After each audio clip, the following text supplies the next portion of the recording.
Hello, and tonight, I invite you to step aboard a very special train, a train that will carry us across the United States in the year 1869, at a moment when an entire vast continent was beginning to be bound together by iron, fire, and the ambition of humankind. Tonight, we will not remain in one place. We will travel together. We will walk across a dimly lit platform, hear the sound of footsteps against wooden planks, hear the locomotive exhale thick clouds of steam into the cold night air. And then the train will stir, slowly pulling away from the station and beyond the window. America in 1869 will begin to unfold. Dark stretches of open plains, solitary lights flickering at distant stations, frontier towns appearing for a moment before slipping away again, and the wide night sky settling over lands still wild and untamed. If you are listening to this story late at night, then this is a journey perfectly suited to let your thoughts drift along with the steady rhythm of iron wheels on the rails. And if you are listening at another time, I am still glad you are here, sharing this imagined journey. Feel free to leave a comment and tell me where you are listening from and what time it is where you are. I like to imagine that somewhere in the night, many people are sitting quietly by an invisible window, watching history pass by together. And tonight, as this train carries us through the wild American West, I will not only tell you the story of a railroad, I will tell you about the people who dreamed it into existence, those who built it through granite, snow, and desert, the shadowed towns that rose along its tracks.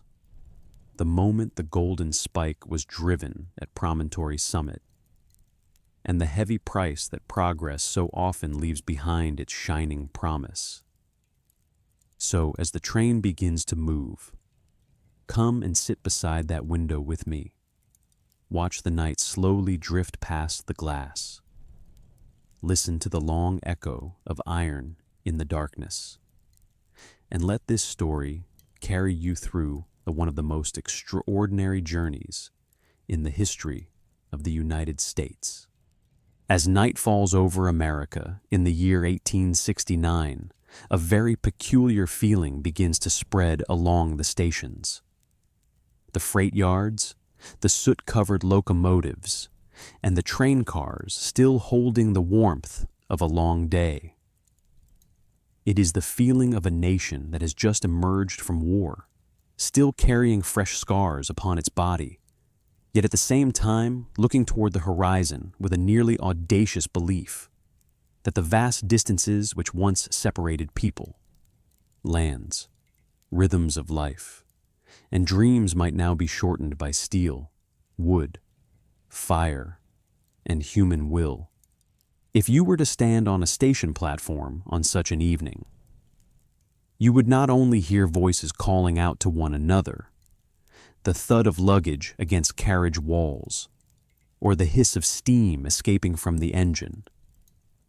You would also sense something more difficult to name, the feeling that history itself is shifting, not loudly like cannon fire, but with a steadier rhythm, like the sound of iron wheels beginning to roll across the rails in the darkness. Imagine that tonight. You are there as well. You stand beneath the pale yellow glow cast over the wooden planks of the platform, watching thin strands of smoke rise from the locomotive and dissolve into the deep black sky. The air carries the scent of coal, oil, aged timber, travel-worn clothing, and the gathered anticipation of those about to depart. Some people speak softly to one another. Others remain silent, as if afraid to disturb this strange and fragile moment. A man holds his hat tightly against the night wind. A woman clutches her luggage close to her body. A child gazes up at the locomotive with wide eyes, as though looking at a creature of iron, both frightening and wondrous. And somewhere within all these people exists the same unspoken thought. They are about to pass through a new America. The train does not depart immediately. It stands there, heavy and proud, as though gathering its breath before entering the long night ahead. The black wheels rest motionless upon the rails, yet this brief stillness only heightens the sense of anticipation. For not long ago, a journey across this continent was still something that tested people through months of travel, through dust, snowstorms, mud, illness, and the immense emptiness of plains, mountains, and deserts, to move from east to west. One had to accept roads so long they seemed endless. One had to depart with the uncertainty of when, or even whether, one would arrive. Distance was not merely measured in miles. It was measured in time stretched thin, in fatigue that settled into the body, in the separation between two ends of a nation so vast they felt like different worlds. And yet now, in the softened darkness of a night in 1869, everything seems to be changing. Not all of America transforms in a single moment, and not everyone feels it the same way. But one truth has become undeniable. The continent has just been joined together in a way that previous generations could only imagine as a dream. The rails have met. Distances that once made travel a brutal trial have begun to yield to a new kind of speed. The very sense of time across the nation seems to be contracting. What was once far away is now beginning to draw nearer, not through magic, but through human labor and machines that breathe fire into the night. And then, at last, the moment arrives. A long whistle sounds, deep, almost mournful, cutting a path through the darkness. It feels like a signal that from this point onward, not only is a train about to move, but an entire era is beginning to roll forward. The first subtle jolts ripple through the carriages. Wood trembles, metal brushes softly against metal, glass shivers, lamps sway. The train begins to move, slowly leaving the station behind. The platform drifts backward. Faces, lampposts, stacks of cargo, hats, raised hands waving farewell, all fade into blur. And then there is only the night, the rails, and the steady rhythm of iron wheels. To sit by the window in that moment must be a very particular kind of feeling. Outside, the darkness is not entirely empty.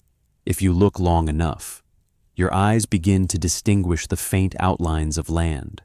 The plains stretch outward like a black sea beneath the stars.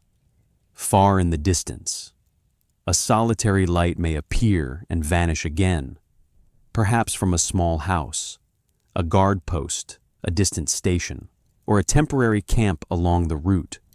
Occasionally, the train passes a cluster of low, shadowed structures, where a few figures are still awake, their eyes following the train as if it were something both unfamiliar and irresistible. Some towns are still very new, as if they have just risen from dust and rough timber, marked by a handful of roofs, an inn, a warehouse, a water tank, a signboard leaning slightly in the night wind. Everything appears quickly and disappears just as quickly, like scenes half real, half dream beyond the glass. Inside the carriage, a rhythm of life begins to form. No one is standing in that initial moment of departure anymore. People have taken their seats, arranged their belongings, and accepted the shaking of the train as part of the journey. Some lean their heads back against the seat frame, quiet and exhausted. Others remain awake, eyes fixed on the window as if afraid to miss something of the night. Some begin to speak with the strangers beside them, because on long journeys, people often find it easier to share a little more. They ask one another where they are going, where they have come from, whether they have family in the West, whether they have ever traveled so far before. These questions sound simple, but in a changing America, they carry a deeper resonance. For each person on this night train is not merely a passenger. They are part of a greater current, the movement of people, goods, ideas, hopes, and calculations flowing westward. That is what makes this journey unlike any night journey before it. It is not simply a matter of leaving one place and arriving at another. It is a passage along a path that history itself has just opened. For those inside the carriage, the feeling may at first be only a vague excitement.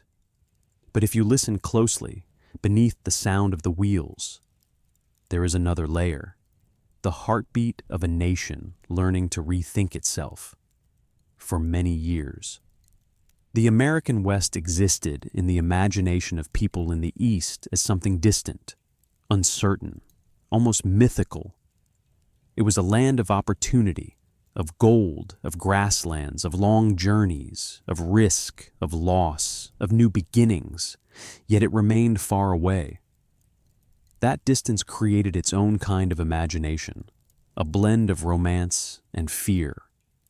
Now, as the railroad stretches across the continent, the West no longer belongs entirely to imagination. It is drawing closer, mile by mile, beneath the dim glow of oil lamps in the night train. It is easy to be swept away by the grandeur of this moment. And indeed, there is something profoundly grand in the image of a train cutting through the night, carrying people across a space that once could only be crossed by endurance, by horses, by sheer persistence. But even in these first miles of the journey, another feeling begins to quietly emerge, very faint at first, the sense that every great transformation carries a cost, that something must be left behind, that an older rhythm of life is already beginning to recede into the darkness. Just as the station has disappeared behind the train, the passengers inside the carriage may not yet fully think about this. They may simply be listening to the trembling of metal in the night, watching the stars suspended high above the vast sky, and thinking about where they are going. But history, as it often does, always contains more layers than the first emotions it offers to those living within it. Outside the window, the night sky stretches like an immense canvas. In regions where there are few homes and little light, the stars appear so clearly that they seem to cluster together in luminous bands. The train continues forward, like a thread of light stitching its way through the darkness of the continent. The repeated sounds begin to have a strange effect on the mind. At first, you hear each sound separately: the clatter of iron, the grinding of wheels, the soft creaking of the carriage walls, the hiss of steam. But before long, they merge into a steady rhythm, almost hypnotic. It is the kind of sound that either deepens thought or gently carries it away. And within that rhythm, it becomes easy to imagine all that lies ahead: dimly lit stations, dusty towns, endless grasslands, slopes and curves. Places that only a few years ago were far too distant to belong to a journey measured in days. Perhaps that is why a night train like this is more than just a means of travel. It is a moving room within history itself. Those inside carry their own private worlds, yet they are also drawn into something larger than themselves. A merchant may be thinking of goods, of profit, of new markets in the West. A man leaving the East may be thinking of new land, new work, the chance to rewrite his life. A family may be thinking of reunion.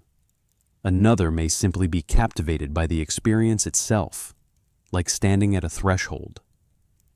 Aware that one is living in a moment future generations will call a turning point. Not everyone will use grand words like nation or era, but they can still feel that they are traveling along a path unlike any before. And if you continue to sit there, looking out into the darkness beyond the window, you may begin to sense something even more subtle. This journey is not only carrying people across space, but from one kind of time into another.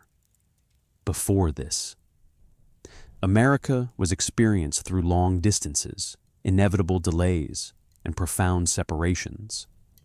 Letters took weeks or months to arrive. News reached one place only after another had already changed. Loved ones far away often felt as though they lived in an entirely different world. But now, with rails laid continuously beneath the wheels, distance is beginning to obey a new rhythm. A vast nation can no longer maintain the same old sense of itself. It is learning to contract, not on the map, but in lived experience. And so the night deepens. Inside the carriage, voices grow quieter, then fade altogether. The lamps still burn, but softer now. Faces occasionally glow and then recede into shadow as the train tilts along the track or passes a faint light beyond the window. There is a strange calm in this moment, even though the train itself carries within it the full weight of industry, investment, engineering, ambition, and transformation. But history often appears most beautiful in such quiet scenes, not in the roar of crowds, but in the soft yellow light of a train carriage. When beyond it lies the vast darkness of open land, and within it sit human beings being carried into a new age they do not yet fully understand. And so, the first chapter of our journey tonight does not need to travel far. It is enough simply to sit within a train that has just left the station, to listen to the iron wheels in the night, to watch the wide darkness beyond the window, and to understand that we are witnessing something that has never existed before, a continent being made smaller. Not smaller because the land has shrunk, nor because the sky has lowered, but because human beings have built a new path across it. A path that will change how they meet, how they trade, how they think of one another, and how they tell the story of their nation. Tonight, we have only traveled the first miles. Ahead of us, an entire America still waits to unfold in the steady rhythm of the train moving through the dark.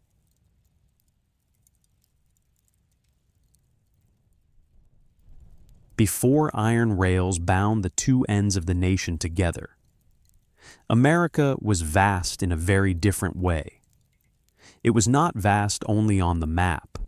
It was vast in human feeling, in the amount of time every journey demanded, in the exhaustion that accumulated in the body, in the uncertainty stretched from one day into the next, and in the very real sense that the East and the West seemed to belong to two nearly separate rhythms of life.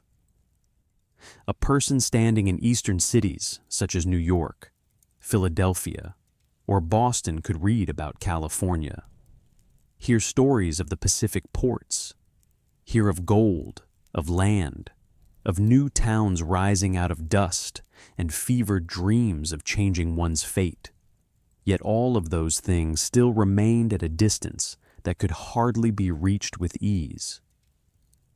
In the imagination of many, the West existed as a place both real and remote, full of promise and full of danger. And it was precisely that distance that gave it an almost mythical glow. Today, when we think of crossing a continent, we usually imagine an itinerary, a vehicle, a clear destination. But for much of the mid-19th century, for many Americans, going from the eastern side of the country to the Pacific coast was not simply a matter of traveling far, it was almost a relocation of life itself. Even when people did not entirely sever themselves from what they had left behind, each journey still bore the shape of a profound commitment. There were families who departed knowing they might never again see their old home. There were young men who carried in their minds images of new land, new work, new gold fields, and yet understood in their hearts that the road they had chosen was one that could consume enormous amounts of strength, time, money, and sometimes even life itself. Distance in those days was not measured only in miles. It was measured in the endurance of horses, the strength of wooden wheels, the water left in the barrel, the weather in the mountains, the fever in the camp, and the courage of those who chose to keep going without knowing exactly what awaited them ahead. If one wished to go west before the Transcontinental Railroad was fully completed, there were several routes, but none of them were truly easy. One way was to travel by wagon and wagon train along famous overland trails such as the Oregon Trail or the California Trail. That route was less expensive than certain sea journeys, and for families or groups who wanted to carry possessions, livestock, and working tools with them. It was often almost the only option, but it was also the slowest, longest, and most merciless route for the human body. The road was not always a road in the sense we understand it now.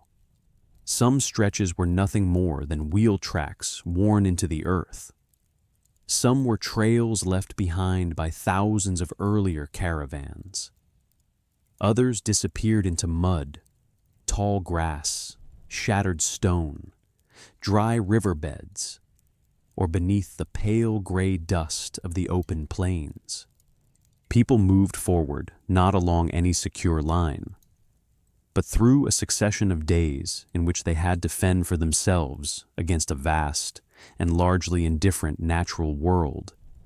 That journey did not begin in the mountains or the desert, but in the very first decisions made at the place of departure.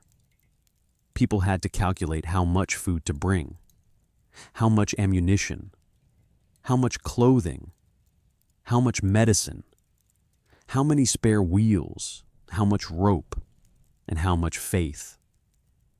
Anything brought in excess would make the caravan heavier and slower. Anything brought in too little could become a disaster in a land where there was no easy replacement. And so, each wagon became like a house compressed into a small wooden shape. A place where a family's entire life had to be packed into a few crates, a few sacks, a few blankets, a few pots, a few tools, and the hope that these things would be enough to withstand the months ahead. The difficulty was not only in moving. The difficulty was in carrying one's whole life through an immense emptiness without knowing exactly how that emptiness would treat you. Once the caravan began, the days quickly lost the ordinary quality they once had.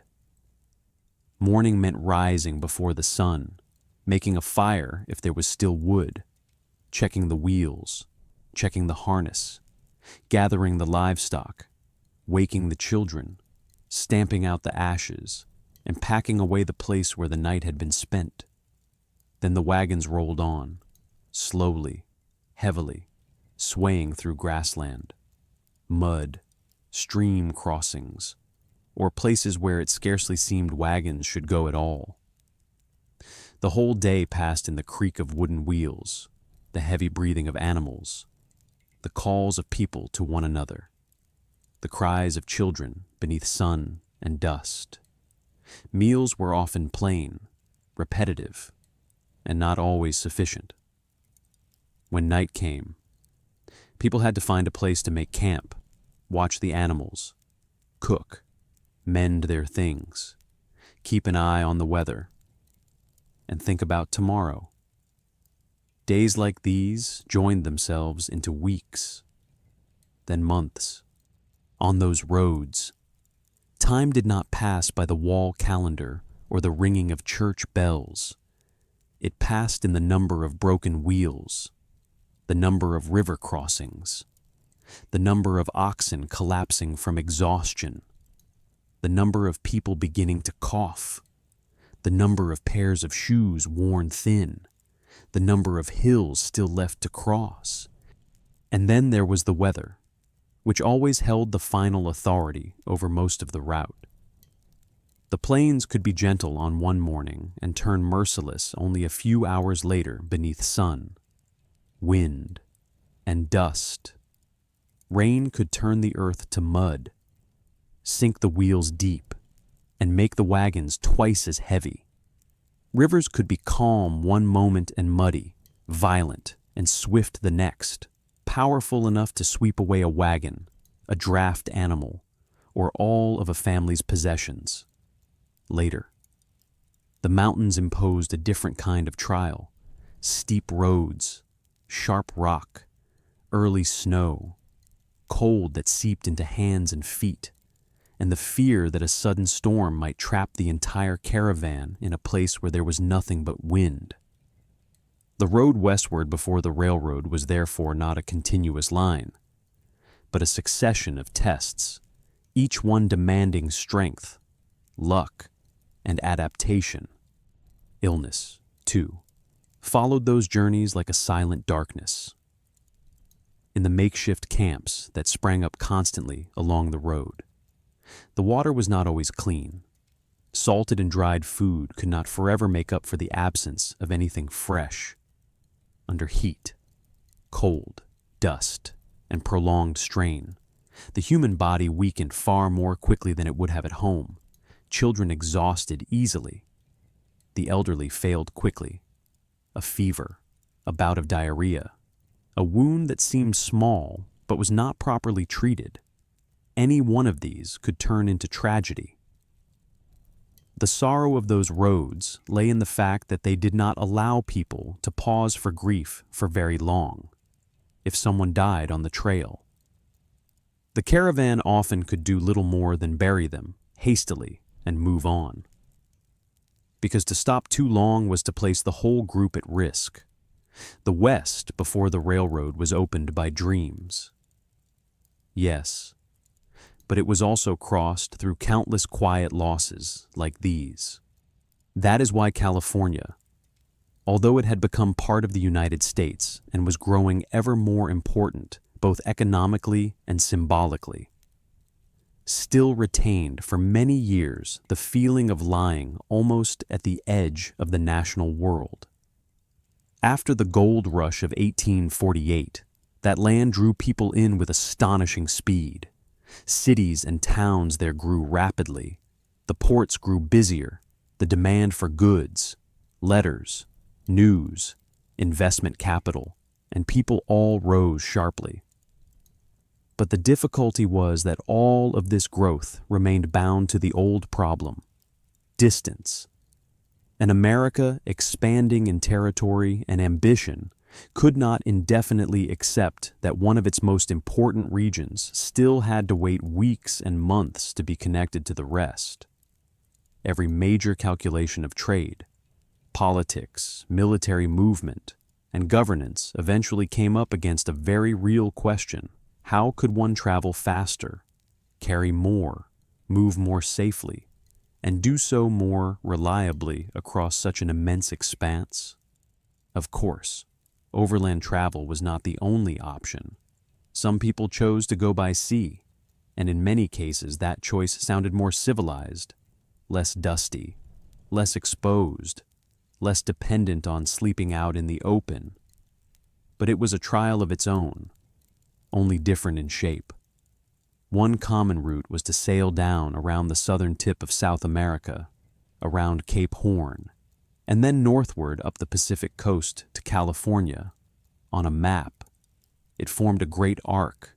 In life, it was a long, expensive, time-consuming, and dangerous journey across the sea.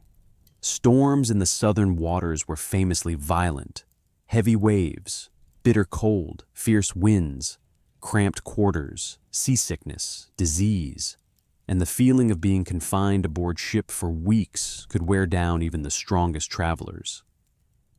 To go by sea did not mean the journey was easier.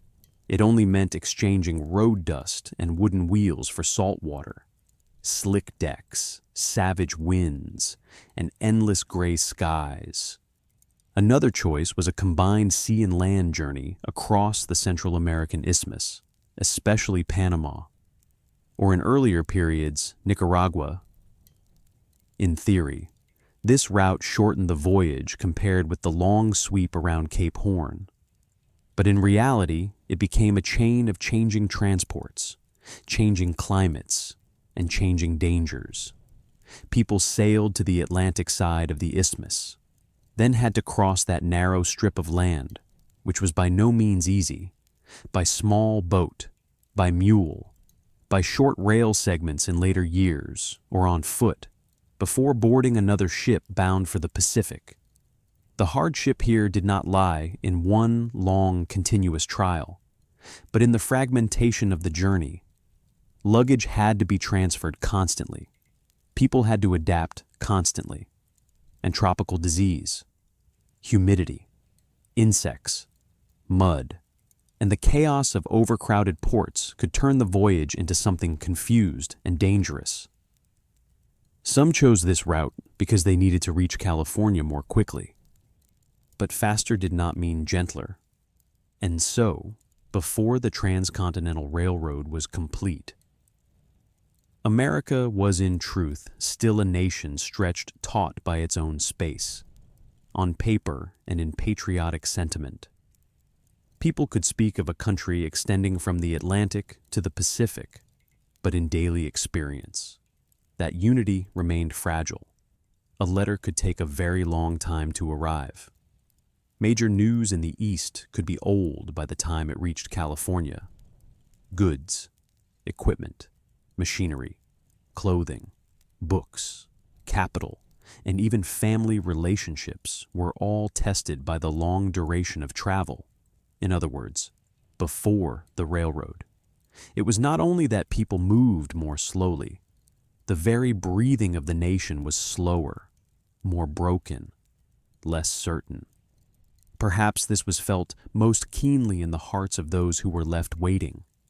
Think of a mother in the East whose son had gone to California in search of opportunity. Every message, every letter, was preceded by a long stretch of silence, for most of the time. She did not know where he was, if a letter arrived. It was already a telling of events from many weeks, sometimes many months earlier. Think of a merchant wishing to send goods. Yet each shipment was a gamble against time and risk. Think of a government trying to maintain authority and order across a vast territory, while the means of connecting its farthest points remained so slow that many decisions were outdated by the time they arrived. Distance, in such a context, was no longer a simple geographical fact. It was a force that hindered power, affection, commerce, and political imagination.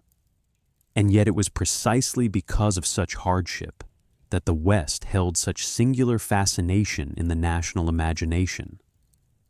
Stories from the far side of the continent, when they did reach the East, often arrived with a natural exaggeration.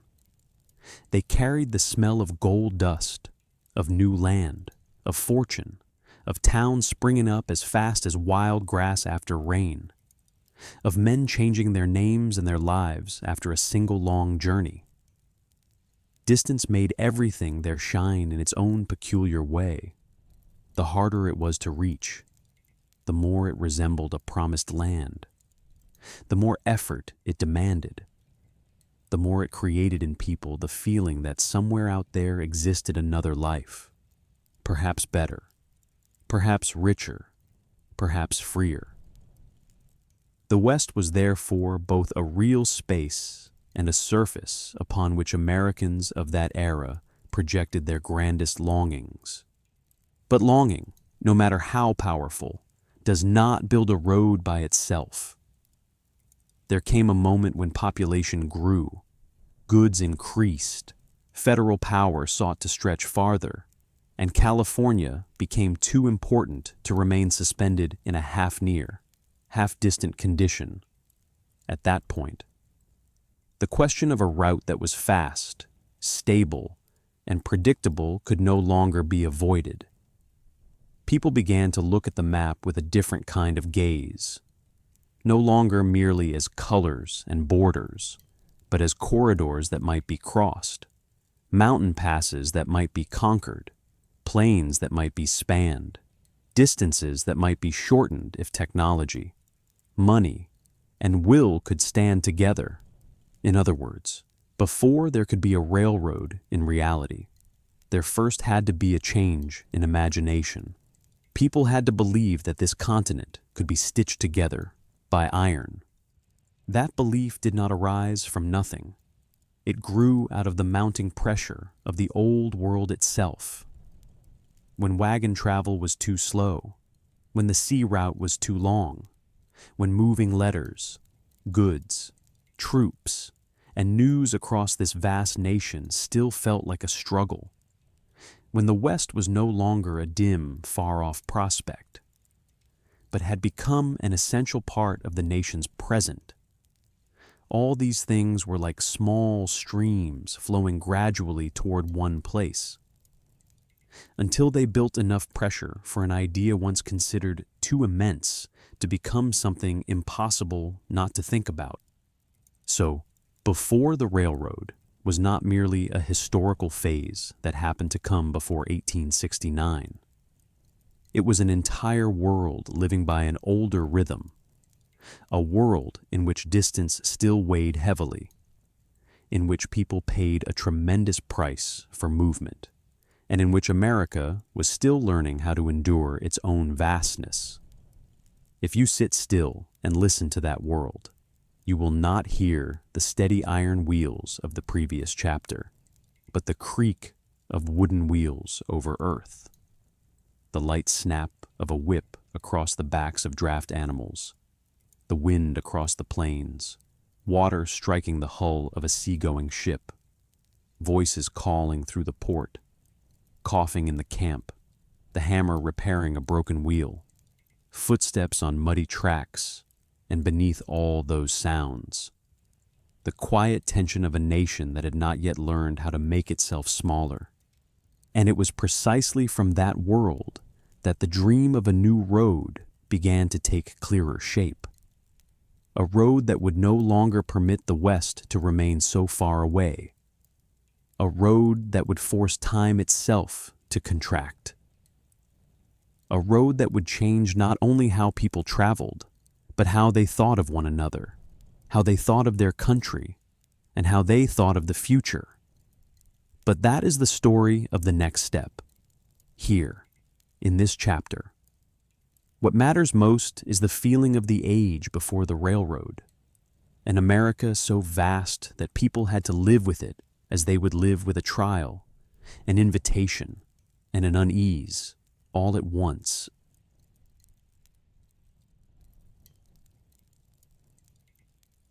Every great road in history begins long before the first rail is ever laid upon the ground.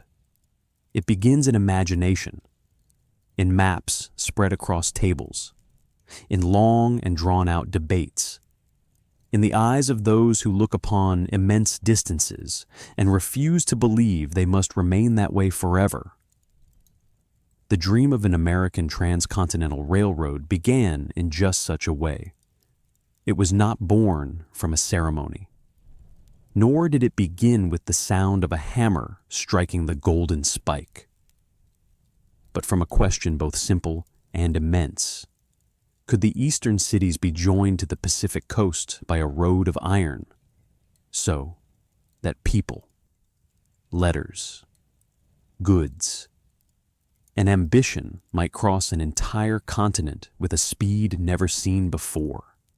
Looking back now, that question may sound inevitable, but in the middle of the 19th century, it was still an idea at once mesmerizing and nearly mad. America was so vast that even imagining a continuous line running across it was already an act of boldness. On a map, those distances could be reduced to a few handspans, a few strokes of ink, a few marked place names. But in the living world, between the east and the western shore lay endless plains, great rivers, deserts, colossal mountain ranges, brutal weather, lands not yet fully controlled by Euro-American power, and an immense tangle of technical, political, and financial obstacles. To speak of building a railroad across all of that was almost like speaking of taking an industrial street from the east and dragging it straight through places that still lay outside the ordinary rhythm of the steam age. And yet it was precisely those difficulties that made the dream more alluring. For the harder it was, the more it took on the shape of a project that might alter the fate of a nation. After the California gold rush and after the nation's territorial expansion westward, America no longer looked toward the Pacific with curiosity alone. The West had now become part of the nation's economic and political present. The ports along the western coast, the new towns, the mineral wealth, the commercial opportunities, the demands of governance, and the idea of an America stretching from one ocean to the other all created a growing pressure. A nation with such ambitions could not indefinitely accept the fact that it took months to connect one end of itself to the other. It needed something faster, stronger, more certain. It needed a road not only for travelers, but for the very idea of a united nation. In those years, many spoke of the Transcontinental Railroad as something both magnificent and far away. Some saw in it the future of commerce. Some saw in it a military and political instrument, a way for the federal government to hold distant territories more firmly. Some saw in it an enormous opportunity for investment, for land acquisition, for shaping future freight routes and future cities. Others simply saw in it a victory of engineering over space itself.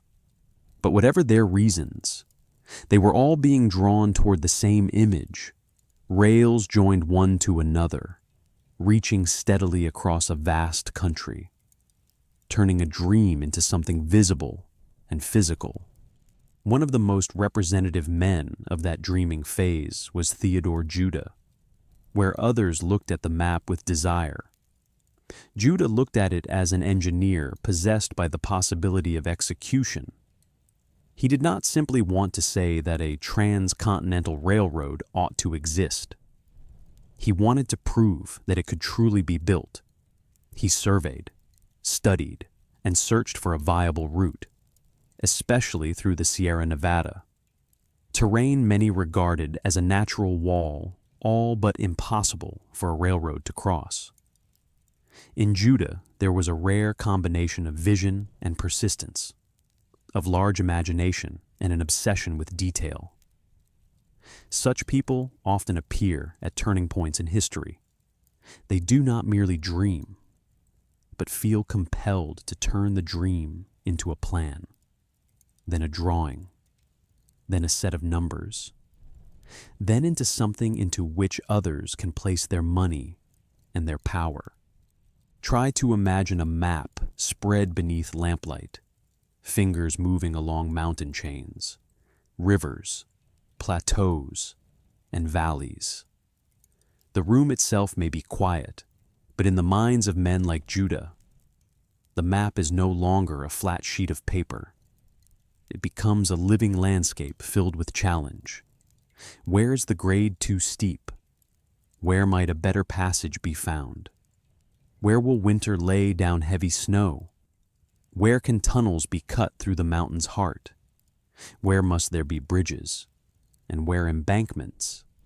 Questions like these have nothing romantic about them, and yet they are precisely what separates a dream that can be built from one that is merely beautiful to speak aloud.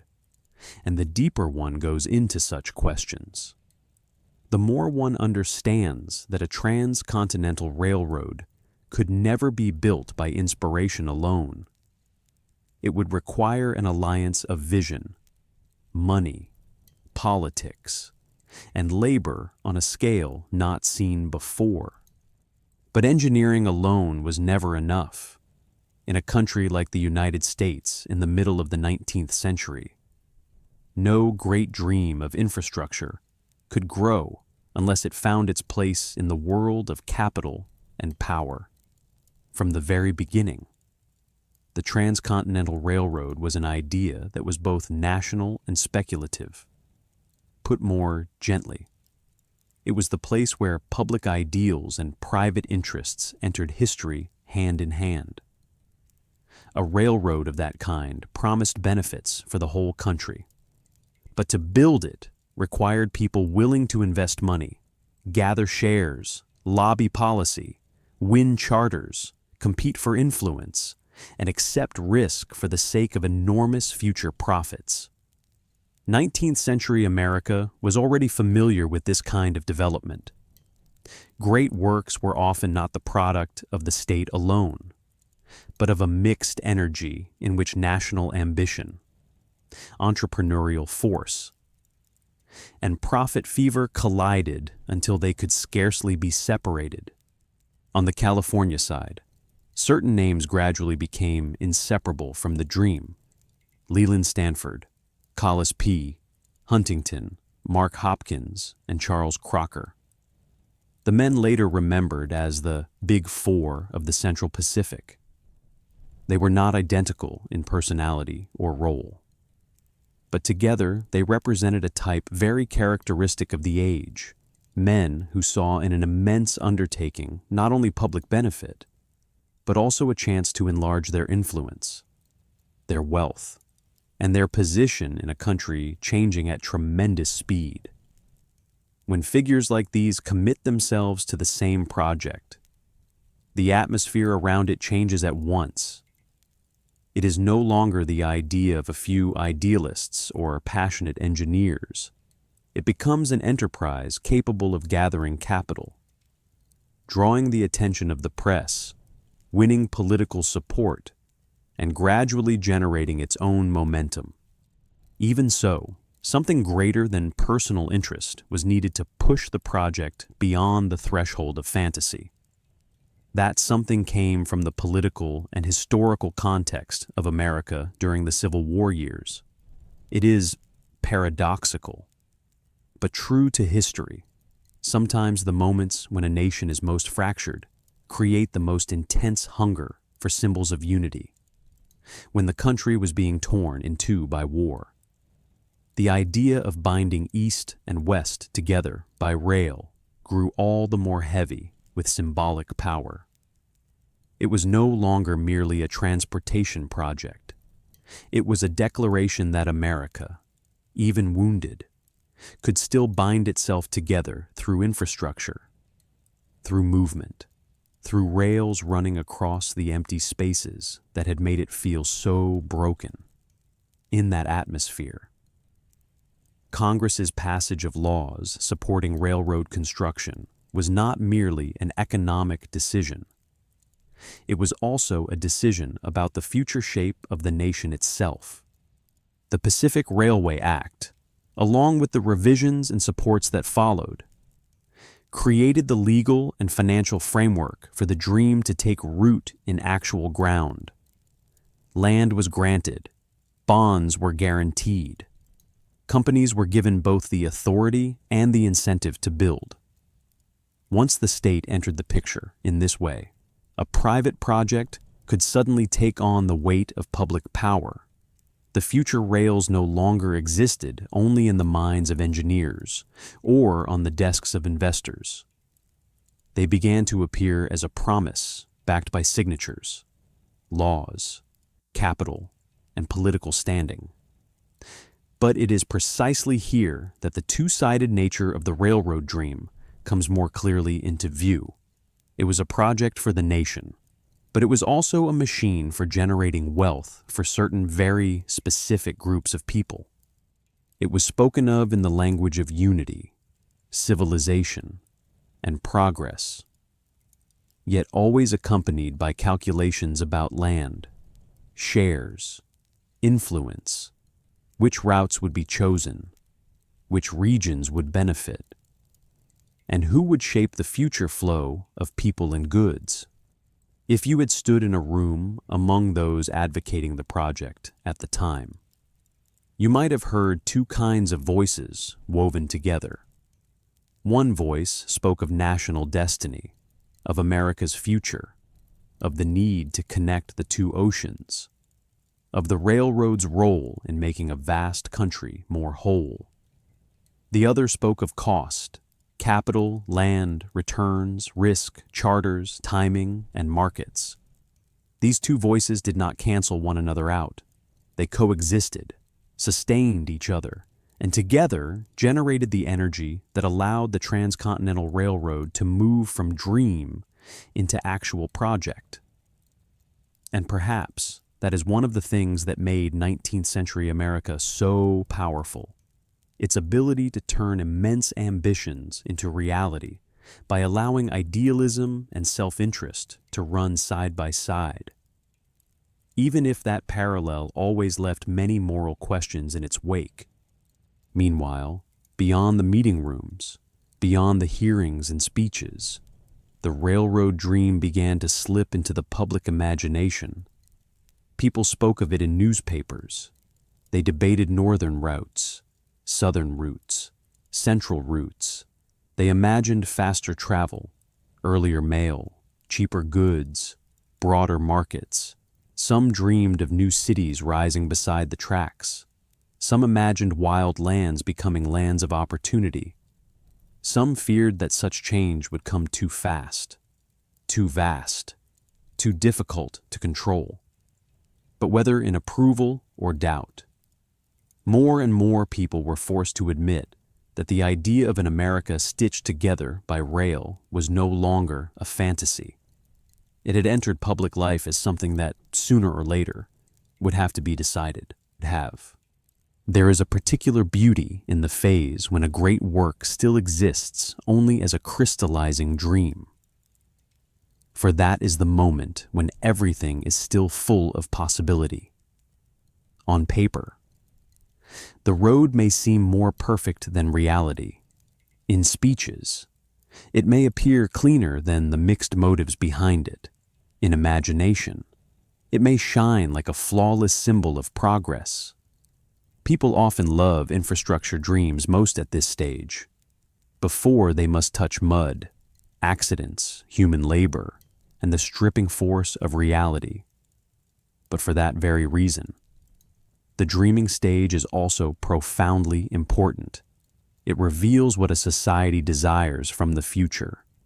It exposes the way a nation tells its own story to itself. And in mid-19th century America, the story they wished to tell was a story about conquering distance. Imagine a man in the East reading the newspaper and seeing talk of a transcontinental railroad. To him, it may be a story of commerce. Another man, living in California, hears of the same project and thinks of the day he will no longer need to wait months for letters, goods, and news to come and go. A statesman sees it as an instrument of power. An engineer sees it as a challenge worthy of a lifetime. An investor sees it as a storm of wealth approaching. It is the same idea, yet in each mind it glows differently. And when an idea can be seen as beneficial by many different classes of people, it often acquires a lasting strength. That is exactly what was happening with the railroad dream. Still, one must not forget that the greater the dream, the longer its shadow. The very moment people began speaking of rails, they were also, whether they admitted it or not, speaking of the lands those rails would cross, the communities that would be drawn into a new orbit, the resources that would be mobilized, the labor forces that would have to be recruited and put to work, the old trade routes that might be replaced, the new centers that would rise, and the old silences that would not remain as silent as before. But at this stage, all of those things still lay behind the light of the vision. What first possessed the minds of the age was the intoxicating sense that human beings stood before the possibility of doing something never done before, forcing an entire continent to yield to the speed of machinery. And perhaps that is the true heart of this chapter. The railroad dream is not merely an engineering project. It is the moment when America looked upon its own vastness and decided no longer to accept it as a limit. It is the moment when surveyors, engineers, businessmen, and politicians all believed that distance could be tamed. It is the point at which maps began to turn into plans, plans into law, law into capital, and capital into a promise of iron not yet laid upon the earth, yet already powerful enough to shake the imagination of an entire nation. In the quiet night of the story we are passing through, this chapter therefore feels like the moment just before the hammer touches the first rail. Everything still stands at the threshold of possibility. Great men are calculating. Companies are forming ambitions. Laws are drawing their framework. Maps are being seen with new eyes. And somewhere, very far from those rooms crowded with papers and words, the mountains, plains, and deserts still lie silent beneath the wide sky, not yet knowing that they are about to be drawn into one of the greatest transformations of the century. But a dream, no matter how beautiful or powerful, is not yet a road. To leave the page, it will require hands, bodies, long days of labor among granite, snow, dust, and danger. It will require people less remembered than the famous names at the head of the project, though they are the ones who will turn promise into actual rail. And when the story moves into its next part, that dream will begin to touch the ground, heavier, harsher, and far more real.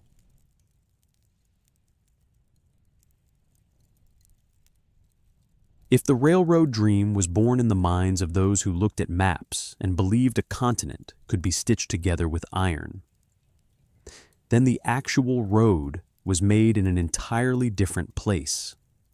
It was not built in rooms warmed by lamplight and crowded desks full of drawings.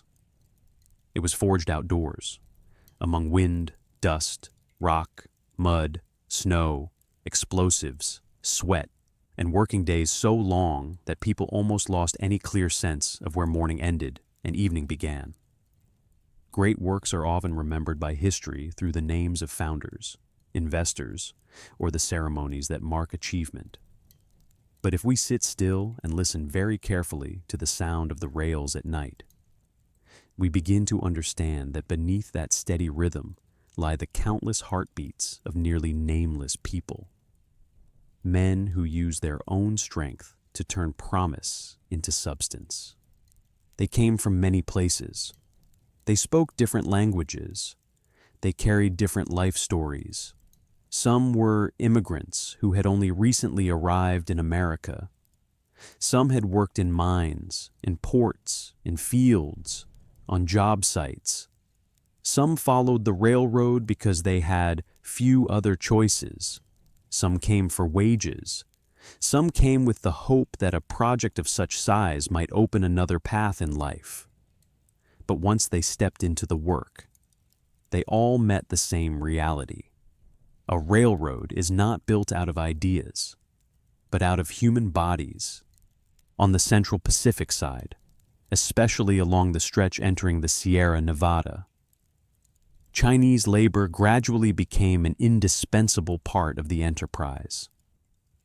At first, not everyone believed they would become the backbone of the worksite. Many prejudices had arrived before they did. Many dismissive glances had been cast in their direction. But in the end, the work itself spoke in place of every argument. They labored with discipline, with endurance, with a familiarity for hardship, and under the harshest conditions, they still kept moving forward, little by little. Many among them had come to California during the gold rush, or had arrived in the hope of finding a better life, only to discover that the promised land was not generous to everyone. When work in the mines grew uncertain, when the chance to change one's fate did not come as easily as rumor had promised, the railroad became the place that absorbed their labor. And there, on those bitterly cold mountain slopes, they became a central part of the miracle that America would later praise. If we want to understand what it meant to build the road, we must step away from symbols and go directly to the worksite itself. Imagine a very early morning in the mountains. The air is so cold that each breath turns white the moment it leaves the mouth. The rock lies still beneath the pale light of dawn. The workers begin their labor quietly. Before the sun has fully risen, they carry tools, ropes, hammers, shovels, everything needed for a task that seems almost unsuited to the human body. Forcing a railroad through a place where nature has no intention of yielding.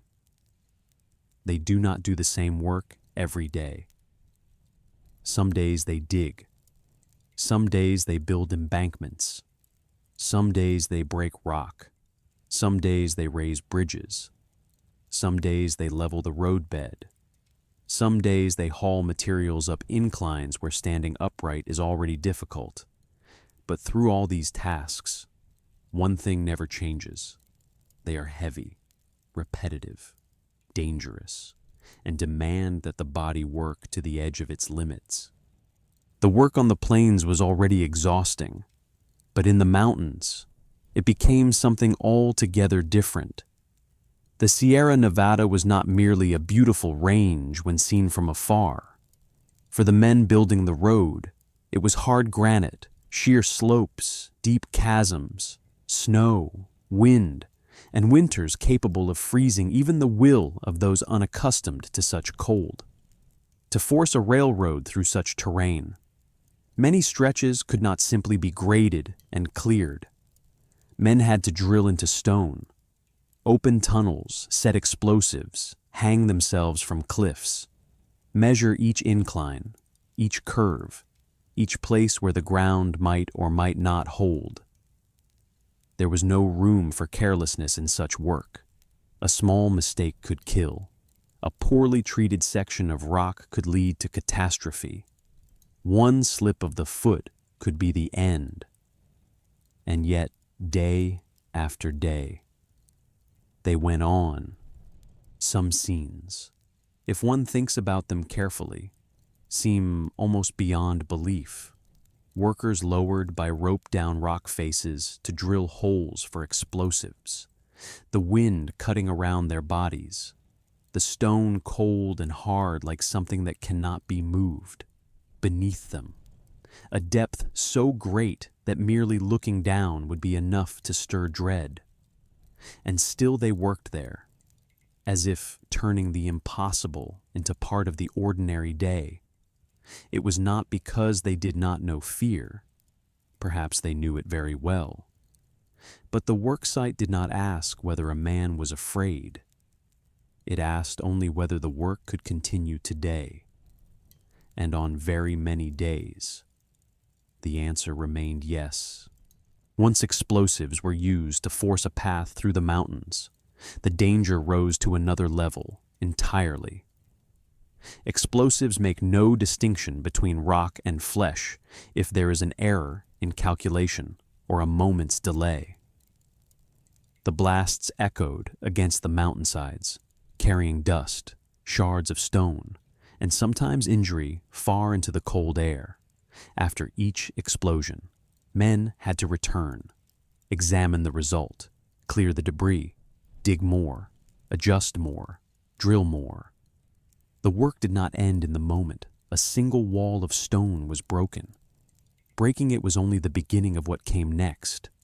And so the railroad did not advance through grand and glorious victories, but through countless rough, repeated tasks, each one demanding a measure of human strength. Then winter came, and the mountain changed its voice.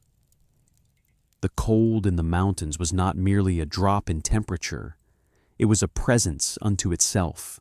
It stiffened hands, slowed steps, made tools heavier, made ordinary work many times harder. Snow covered the road, the camps, the materials, even the thoughts of men. There were days when the snow was so deep that moving through it became a separate labor of its own. There were times when blizzards made the entire worksite feel cut off from the rest of the world in such conditions. Continuing construction was no longer a question of productivity. It became a question of human endurance before nature. Chinese workers in particular became known for their ability to continue laboring under conditions in which others might more easily lose heart or give up. They built shelters, dug through snow, endured, and in that way pushed the road forward, little by little, through a white, freezing world that offered no trace of mercy. But it would be incomplete to speak only of their skill and endurance and forget their everyday lives. After hours of labor, they returned to makeshift camps, where a hot meal could become the greatest consolation of the day. People cooked, dried their clothes, tended to injuries, mended tools and belongings, tried to sleep so they could continue again the next morning. In places like these, people lived closer to one another than usual because private space was almost non-existent. A cough in the night, a quiet call from one person to another, the smell of food, of smoke, of damp clothing, all of it merged into the life of the work camp in such cramped spaces. One's mother tongue, familiar food, the way people cared for one another when sick, or even the simple act of sitting silently together after a long day, could become the thread that allowed a person to still feel human, rather than merely a part of the machine of labor. Meanwhile, on the Union Pacific side, the work took a different shape, but it was no less grueling. Building across the plains in the interior may sound easier than building in the mountains, but that ease existed only on paper. The plains were broad, open, and held fewer great natural obstacles, but they demanded rapid track laying, large labor forces, strict organization, and the ability to live in camps that constantly moved forward. There were Irish workers there, former soldiers, immigrants from many backgrounds, men who followed the worksite as one might follow a brief opportunity in life. They built camps, graded roadbeds, laid ties, hauled rails, drove spikes, aligned the track, then struck camp and moved on again.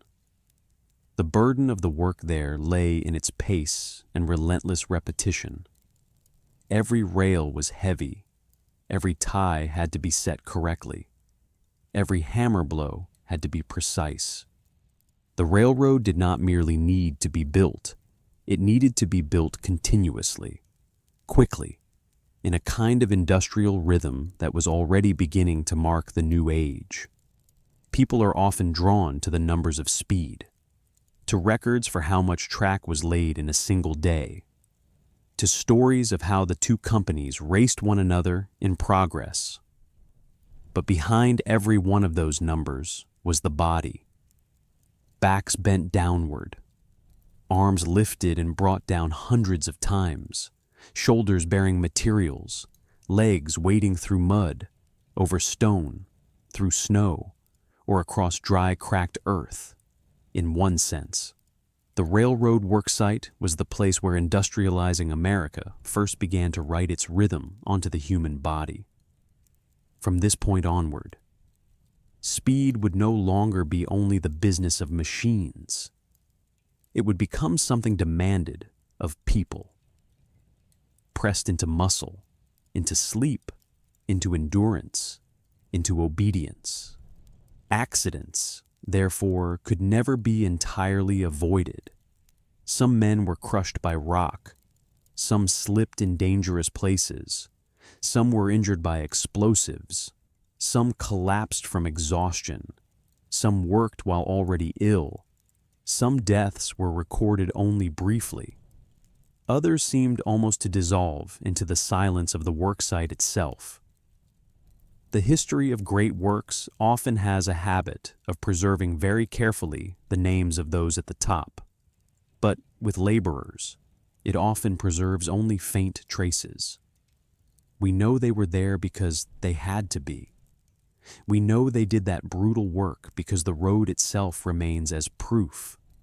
But the names, the faces, the voices, the private stories of many of them have drifted away with time.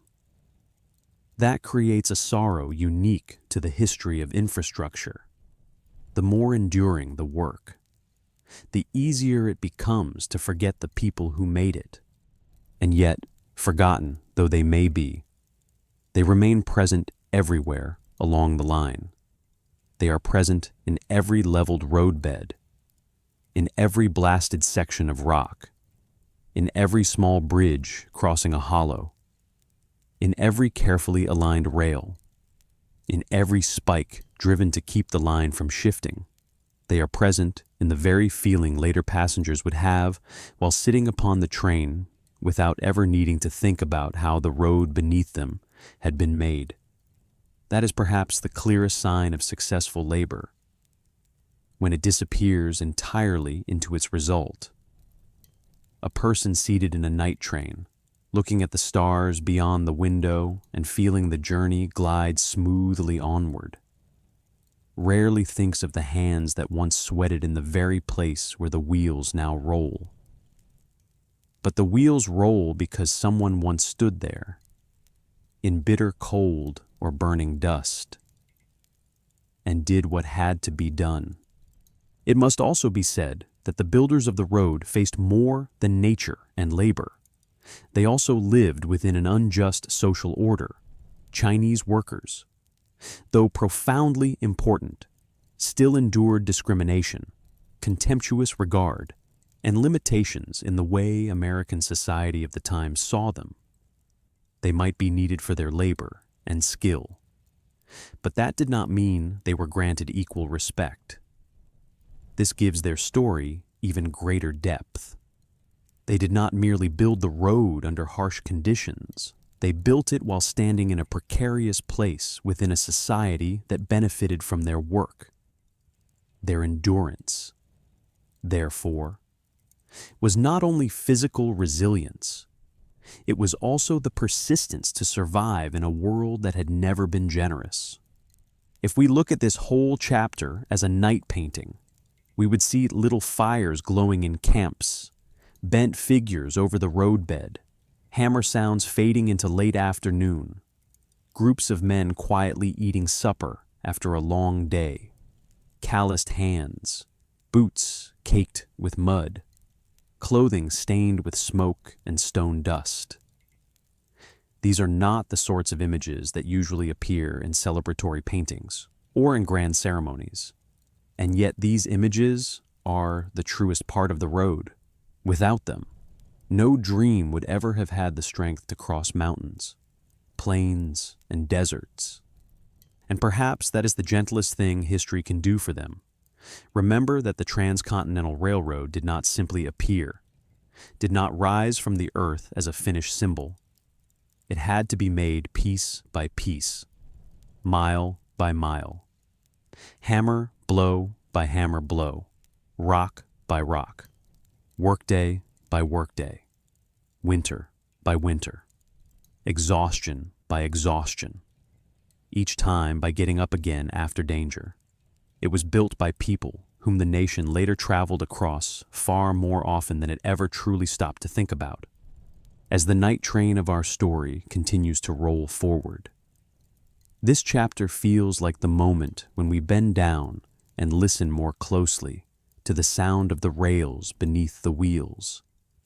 And when we listen that closely, we realize that the sound is not only iron, it is also the sound of the old worksite, of heavy breathing, of footsteps on newly leveled earth, of men hanging from mountainsides, of frail camps set between snow and wind, of hands worked hard until they turned to callous so that others, later, might sit still and travel through the night.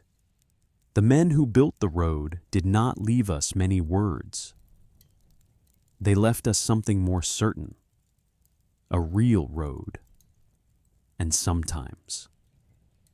That is the deepest form of silence human labor can leave behind.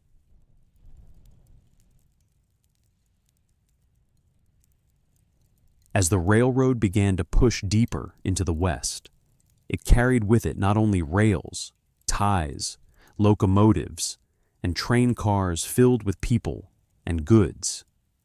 It also carried something less visible, yet no less powerful. It carried the rhythm of a new world, and then pressed that rhythm into lands that had previously still moved according to other orders. That is why, to understand the Transcontinental Railroad not merely as an engineering achievement, but as an event in human life, we must pause at the places that lay along its route at night, the small stations, the water stops, the freight yards, the hastily erected tent camps, the towns that sprang up almost as if after a single run of the train. There, the West does not appear as a still image. It appears as a frontier in motion, a place where darkness, lamplight, opportunity, hunger for money, and instability live very close beside one another. By day, the stops along the line may have looked like little more than rough constructions set inside vast space. A wooden water tank, a freight shed, a few low buildings, a patch of trampled dirt, a handful of telegraph poles, perhaps a small eatery, a place for temporary rest, a corner for urgent repairs. But when night falls, all of these places change. Light becomes rare, and because it is rare, it becomes more striking. A single lamp hanging before the station porch can appear from far away, like the only sign of human presence in the middle of a vast blackness. A window still glowing with light can become the center of an entire night scene. Footsteps, wheels, horses, voices calling, bottles clinking, hammers striking in repair. After sundown, all sound clearer, closer, as if the darkness itself has pulled every sound nearer to the ear. Imagine a small station in the west, around 9 or 10 at night. The wind moves across the dry ground and carries with it the smell of dust, grass, old wood, and lingering coal smoke left behind by the train that has only just passed through. At the edge of the platform, a few people still stand there, not necessarily because they have some urgent business, but because once the railroad enters the life of a place, the platform becomes somewhere people come even simply to watch, to wait, to hear news, to pass the time, or merely to feel that they are near the current of the larger world. A man leans against a wooden post, looking down the dark rails as if hoping another train might come. A boy yawns with sleepiness, yet forces himself to stay awake because he loves the thrill of hearing a distant whistle echo in the dark. A woman pulls her shawl tighter at her neck as the night wind grows colder. One arm around her basket, her eyes glancing toward the station door where someone is keeping records, weighing freight, answering the questions of travelers. Places like these, though small and crude, begin to take on enormous importance. They are junctions, meeting points, little doorways connecting a still-forming frontier to the rest of the nation. The railroad did not pass through the West like a harmless thin thread. It dragged behind it an entire ecosystem of people and labor. With each new stretch of rail laid down, workers needed food, rest, repairs, trade. Every locomotive that came through needed water, fuel, attendance, storage, and places where freight could be loaded and unloaded. Passengers needed somewhere to pause, somewhere to eat, somewhere to ask about schedules. Merchants saw opportunity in all of these needs, and so, in places where there had once been nothing but wind, grass, earth, and sky, new settlements began to appear. At first, they may have been only a few tents, a few temporary roofs, a few cooking fires, but very quickly, some became small towns, then larger, louder, more disorderly places. That was the special speed of the frontier once touched by the railroad. It did not grow like an agricultural village slowly maturing across generations. It burst upward suddenly, carrying with it the urgency, provisional quality, and hunger for profit that attend a new opportunity. Because they rose so quickly, many towns along the tracks carried within them the unfinished appearance of a world still trying to assemble itself. Buildings were often thrown up from rough timber, not always sturdy. Streets might be little more than trampled ground worn into paths. After rain, they turned into mud. When dry, dust rose from every footstep and every wheel. Signboards hastily hung before inns, eating houses, or saloons might lean to one side from strong winds, or because the posts had not been sunk deeply enough. Some places looked slightly brighter by day, but at night their fragility became more obvious. Weak lamps, long stretches of darkness, deep corners of shadow, sounds suddenly coming from behind a row of low buildings. All of it created the impression that order here was still only a thin layer spread over something rougher, more uncertain, still very close to chaos. And it was in towns like these that nightlife became something particular. If daytime belonged to freight, to trains arriving and departing, to labor, construction, dust, and work, then nighttime was when other desires revealed themselves more clearly. People wanted to drink, to gamble, to spend money, to forget their fatigue, to find a little amusement, a little warmth, a little laughter, or simply to prove that after a day of laboring to exhaustion, they still had the right to enjoy something that belonged to them. That is why the places that sold drink, the card tables, the cramped boarding rooms, the music halls, the shadowed corners full of bargaining and invitation often shone brighter than the rest of the town. They were not always elegant, nor were they beautiful. Most of them were loud, rough, and heavy with the smell of smoke and human bodies. But in a world of work sites and train stations, they exerted a great pull. The frontier at night was therefore not quiet in the way natural scenery might make us imagine. It had its own noise, laughter bursting too loudly from a card table, the sound of an argument between two men already exhausted and perhaps angered by lost money or wounded pride.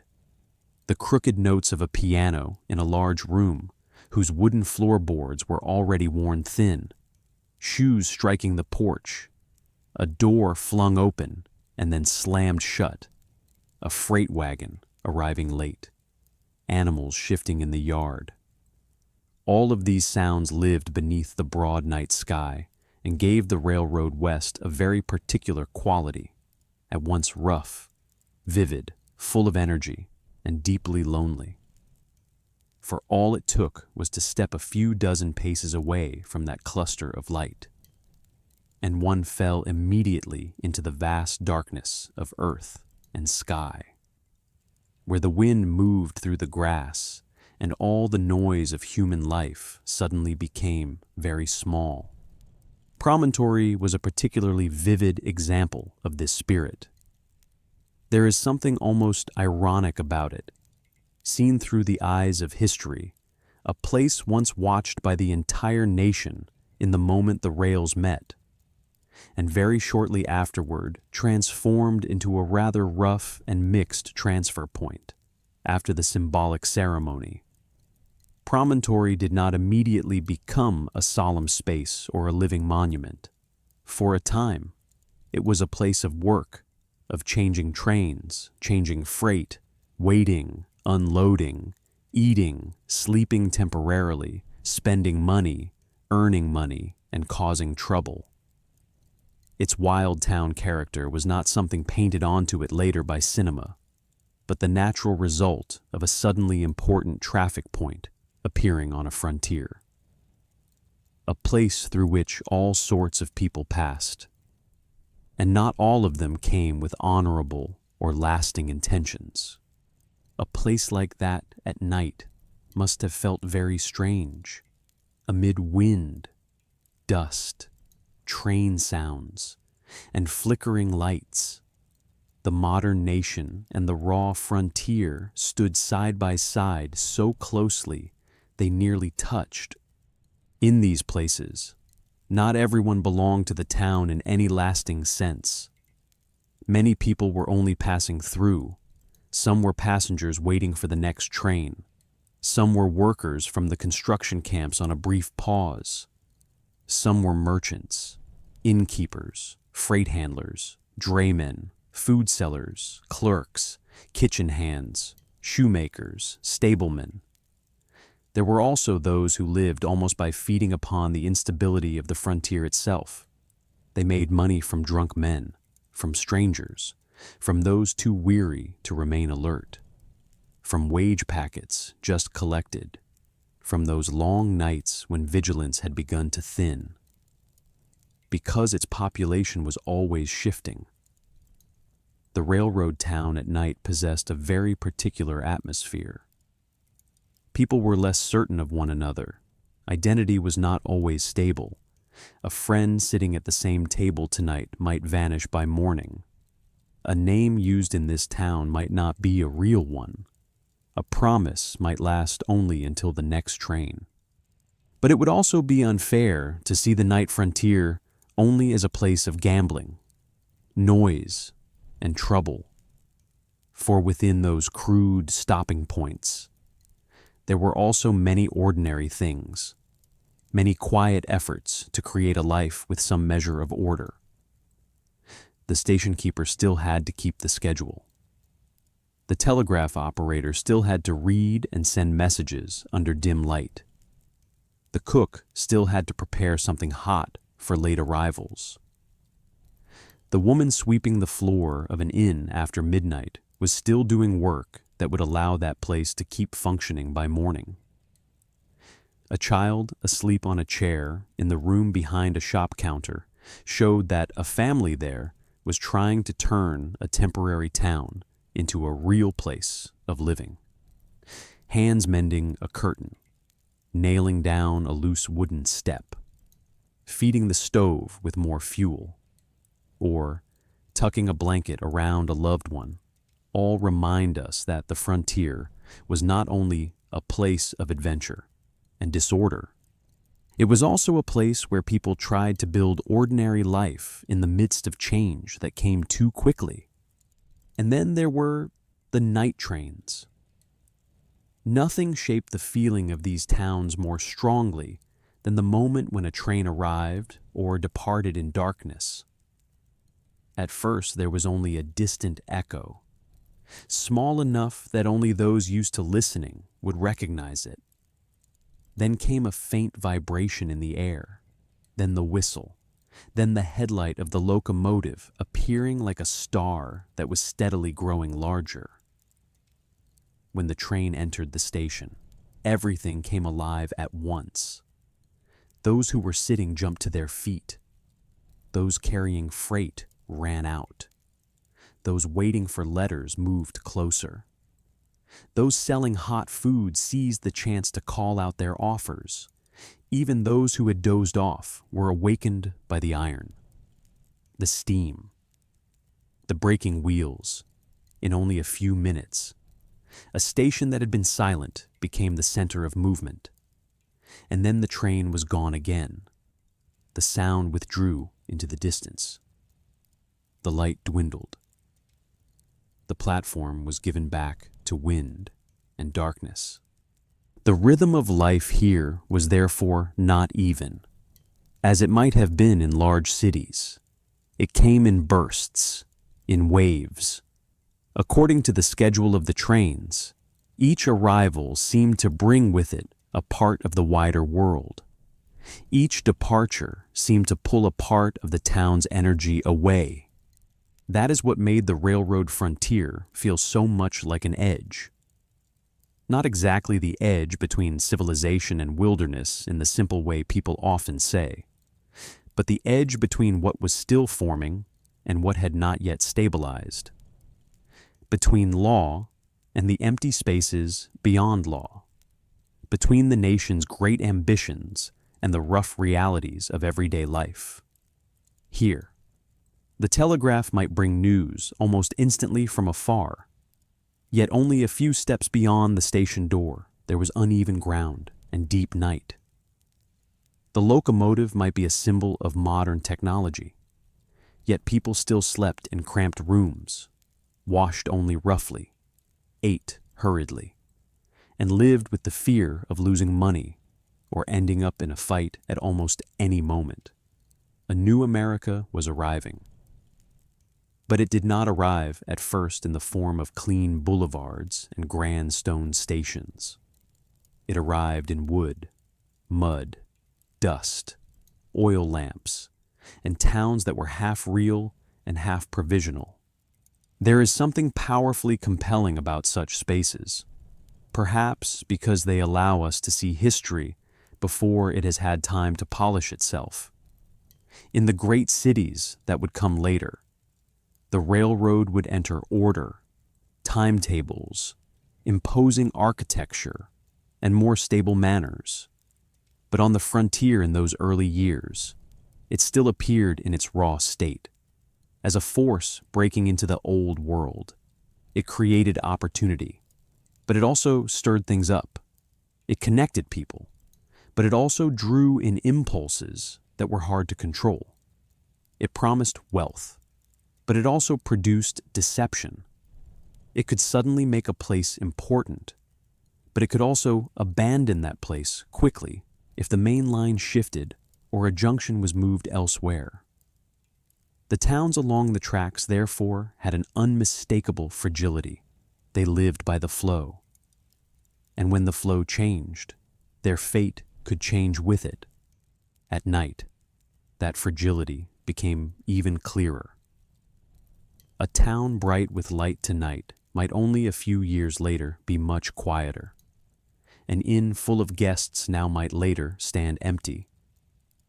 A bustling freight yard might be left behind if transportation was redirected elsewhere. The people there all seemed to understand that at least a little, even if they did not say it aloud. Perhaps that is why nightlife on the frontier carried something hurried within it, as though everyone knew opportunity was here now, but no one knew how long it would remain. people spent money faster, laughed louder, quarreled more easily, bargained more fiercely, worked later into the night, all because in places like these, tomorrow was never entirely guaranteed. And if, at this moment, within our story, you were standing silently at the edge of some platform just after a train had passed, you would perhaps feel the spirit of the night frontier most clearly. The lamp before the porch would be swaying lightly in the wind. Far away, the sound of the train would already be fading. The ground would still hold the faintest vibration, a few fresh footprints crossing older ones. In the nearby inn, the voices would still be softening toward silence. A horse would paw lightly at the earth, and above it all, the sky would be filled with stars, so vast and still that it almost felt endless. Yet beneath that sky, human beings were trying to build their own little points of light, stations, inns, freight sheds, towns flickering along the rails. That was the Railroad West in that moment, not a finished myth, but a frontier alive, noisy, provisional, greedy, exhausted, hopeful, and above all, most visible in weak lamplight against deep black night. So this chapter does not merely tell of a few towns or a few stations. It tells of the moment when the nation's new infrastructure began to collide with the rough texture of frontier life. It tells of places where progress did not appear in smooth form, but in dust, rough timber, locomotive whistles, and nights never fully asleep. It tells of the West as it began to be rewritten by the rails, one station at a time, one train at a time, one town at a time. And in the way those solitary lights glowed in the darkness, we can see both the fascination and the unease of a world-changing shape before our eyes.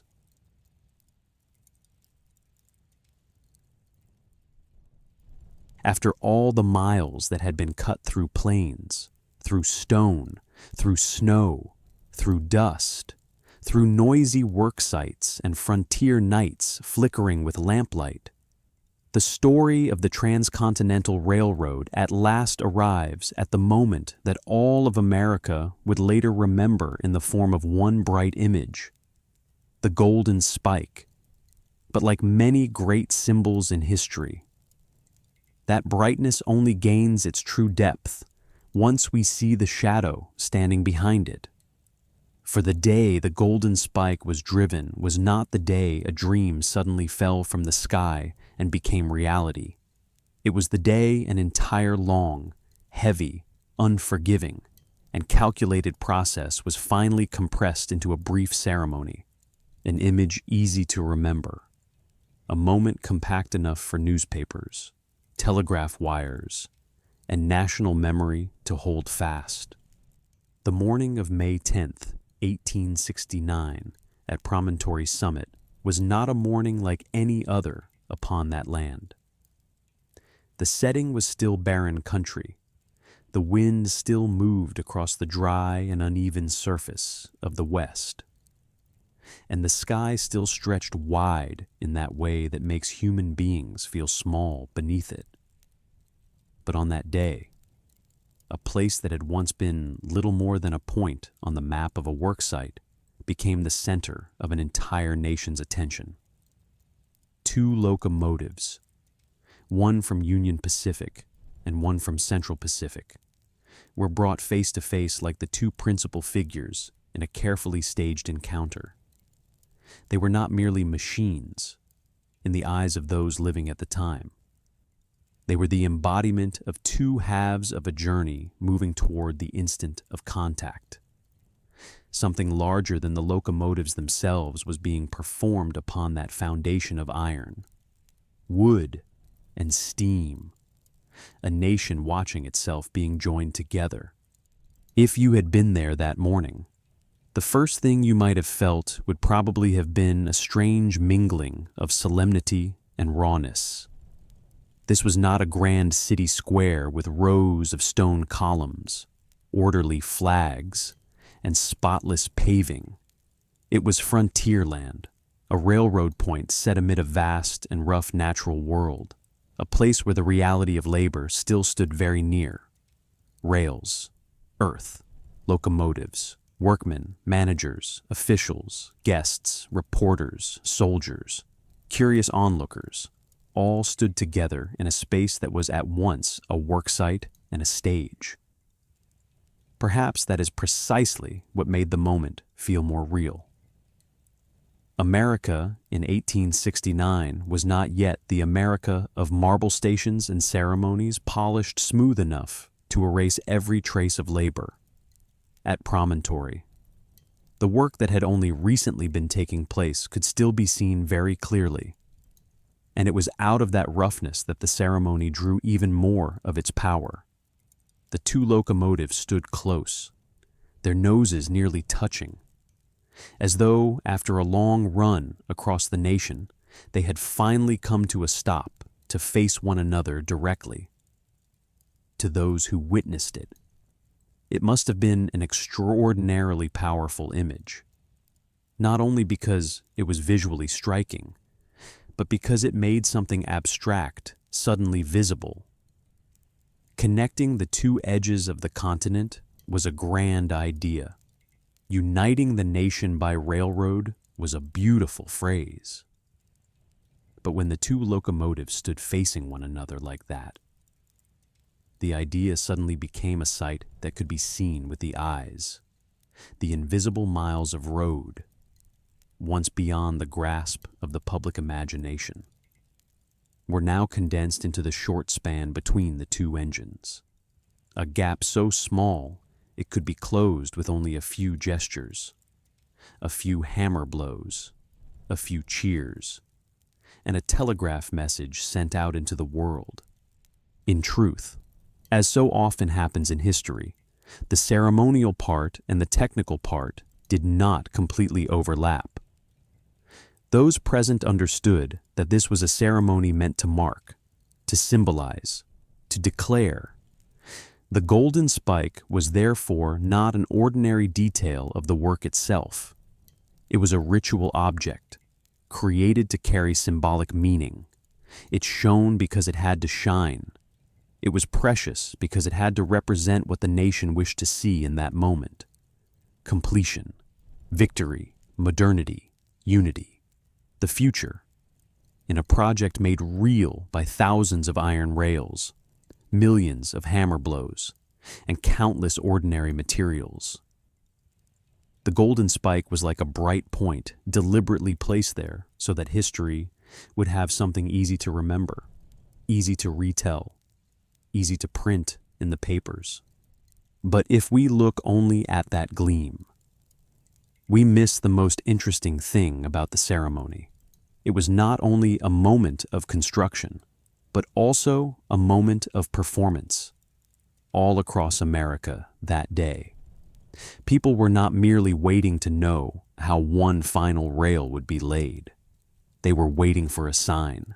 They were waiting to be told that something spoken of for years by newspapers, investors, engineers, and politicians had at last happened. The telegraph played an essential role in this. What happened at Promontory was linked by telegraph wire to other centers, so that the very instant the ritual moment was completed, the news could be sent outward almost at once. It is a fascinating thought that within one single ceremony, two emblematic technologies of the modern age were touching one another: the railroad, symbol of physical movement, and the telegraph, symbol of the speed of information. One bound the nation with rails, the other with signals. Together, they told Americans that the old age of slow distance was beginning to recede. You can imagine the atmosphere there while people waited for the ceremony to begin. Groups stood close together, talking, pointing, looking at the locomotives, looking at the place where the final rail would be joined. perhaps there was also that distinctly human kind of nervous anticipation. The feeling that makes people suddenly straighten a collar, touch a hand to a hat, stand a little straighter, or fall silent for a few seconds, even though conversation had been flowing only moments before. Such moments in history often carry a quality that is both real and strange. Everyone knows they are witnessing something important, yet no one fully understands how the future will remember it. They feel only the weight of the present, the way the air itself seems to grow a little denser just before a milestone is made. Then the ceremony began. The special spikes were brought out. The hammers were prepared. Representatives of the two companies, men of standing and position, together performed the symbolic act. Not every hammer blow was struck perfectly. There were small, awkward details, very human details, and it is precisely those that make the event feel more real. History is not always made in perfect grandeur, but often in a mixture of careful preparation and unavoidable moments of slight clumsiness. Yet that only made the significance of the ritual stand out more clearly. What mattered was not whether every motion looked beautiful like theater, but that the whole nation understood what it meant. The spike had been driven. The rails had been joined. That distance had been closed. And then the telegraph message was sent. A single short sentence was enough to make an entire nation tremble. The news traveled outward by wire, from promontory to cities and communities that had been waiting. In some places, people had already gathered in anticipation of the word, in trading rooms, newspaper offices, government buildings, public squares, and faraway railway stations. People knew that on this day, a great marker in time would be confirmed. When the message arrived, cheers broke out in many places, bells rang, cannons fired in celebration, people shook hands, offered congratulations, made speeches. All of that reveals that the ceremony at Promontory never belonged only to those physically present. It was designed to spread outward, to become a national moment, so that even those who were not standing amid the wind and dust of the West that day would still feel they had a share in the event. If you stand far enough away to see the whole picture, the ceremony begins to look like a point where many different threads of story converge. There was the engineering dream, once thought too immense. There were the financial ambitions of the railroad companies. There was the power of the federal state. There was the imagination of a country joined from one shore to the other. There was the anonymous labor of thousands who had drilled through rock, raised bridges, leveled ground, hauled rails. There was the new rhythm of the railroad west, and there was also the excitement of a public that felt it was living in an age capable of overcoming old limits through machinery and organization. The golden spike, therefore, was beautiful not simply because it was made of precious metal. It was beautiful because it lay exactly at the point where so many layers of 19th century meaning touched one another. And yet, it is precisely here that we should pause for a moment, step back from the glitter, and look more closely. For a powerful symbol often has a tendency to cast everything else into shadow. The golden spike did that very effectively. It gave history an image to remember. But it also made the long and heavy process behind it easier to shrink too much. People can quickly retell the date of May 10th, the two locomotives, the golden spike, the telegraph, and feel as though that is enough to understand the road. But in truth, the ceremony was only the bright surface of a work created through countless labors that never received any golden light at all. The workers standing there that day must have understood that better than anyone. For them, yes, this was achievement, but not in the simple sense of a single symbol. It was the achievement of cold days and hot days, accidents, months spent living in camps, explosions echoing through mountains, heavy rails, and hands grown hard with callus.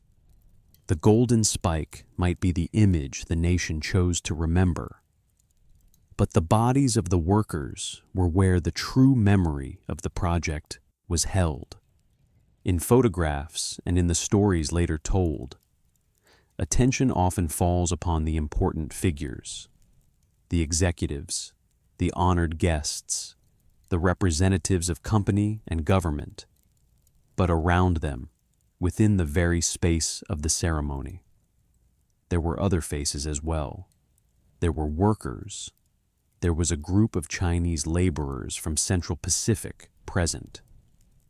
There were those without whom there would have been no ceremony to stage at all. Whether or not they were adequately seen in public memory is another matter, but their presence there that day reminds us that even at the height of symbol making, the reality of labor did not entirely disappear. It stood there, quietly, not shining like gold, but far more certain. Promontory was also special in that it was both an ending and a beginning. For those cheering that day, it was the moment when a long dream had been completed. But to history, it was not the end of the sentence. After the ceremony, the railroad would enter real life with all of its consequences. Trains would run, passengers would board and disembark, freight would be carried away, transfer points would operate, towns would grow, and some would decline. Economic, social, political, and cultural effects would begin to spread more deeply outward. In other words, the golden spike marked the moment when the work was declared complete. But at the same time, it opened the door to the whole true story of what the railroad would go on to do to America. Perhaps, if one sits still for a moment in imagination and watches the ceremony slowly dissolve, one begins to see something very beautiful. After the cheers, after the telegraph message, after the handshakes, after the photographs, that land remained promontory, wind, dust, rough earth, and wide sky. The two locomotives would eventually depart. The crowd would scatter. The guests would go home. The golden spike itself, that symbol, would not remain in the rails to be crushed under train wheels like some ordinary object of use. But the moment that had just taken place would remain alive for a very long time in national memory. There is a special kind of stillness in the minutes after a great event has just occurred, when the world itself seems not yet to have changed enough to match the meaning human beings have assigned to it. The sky was still the same. The wind was still the same. Only one thing had changed. From that point onward, America could never return to the old feeling it had before the two lines of rail met. And so, the golden spike entered history as an almost perfect symbol. It was bright, brief, easy to tell, easy to remember, easy to redraw, easy to photograph, easy to place in books. But behind that perfection lie quieter things that can only be heard if we are willing to look a little longer. The wind of the western morning that day, the locomotive breathing out steam, the sound of a worker shifting his feet upon the earth, the telegraph wire ready to carry the news away, the sound of someone's hand touching cold metal, and beneath it all, the sensation of a nation that had just officially stepped across a threshold. If the previous chapter was the sound of the worksite and the frontier, Then this chapter is the moment when all of that noise was gathered and compressed into a ritual. It is the point when a long process was condensed into a symbol that was small and bright. And that is also why the golden spike has remained in memory for so long. Not only because it was gold, but because it marked a moment when Americans believed that with iron, electricity, and will, they had made their continent nearer, smaller, and more governable than ever before. But once the golden light settles, the real question begins to appear. What did it truly mean to cross America by this new road? What did it feel like to sit upon a train, to move through a continent that had once been too vast, to watch the world changing beyond the window, to hear distance drawing inward beneath the rhythm of iron wheels? How would all of that be felt? And from this point forward, after ritual and symbol, the story turns back once more to human experience. The experience of those who actually stepped aboard and traveled across the new America.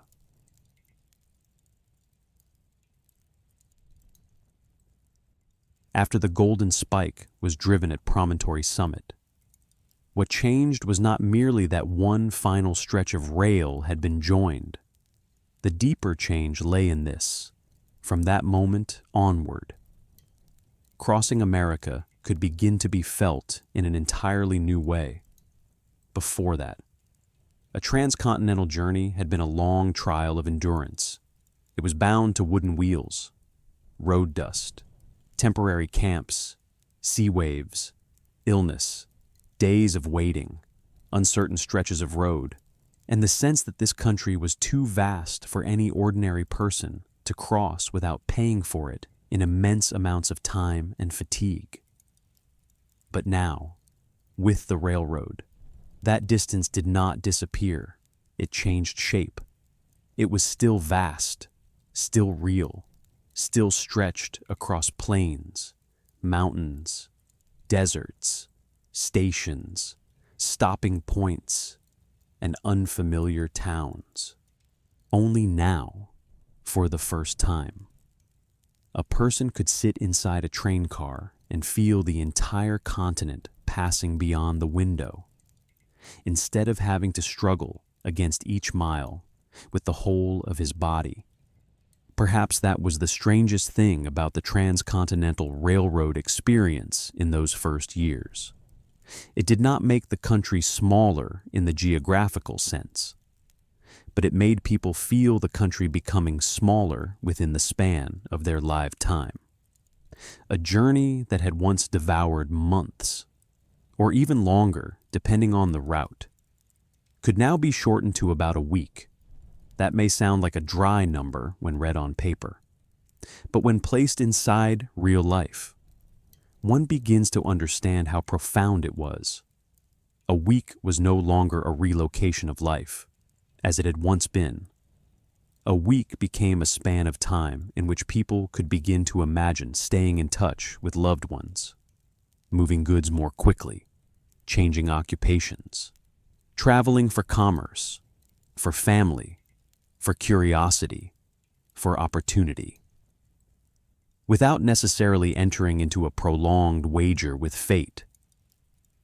Crossing America was no longer only for the hardiest or the most desperate.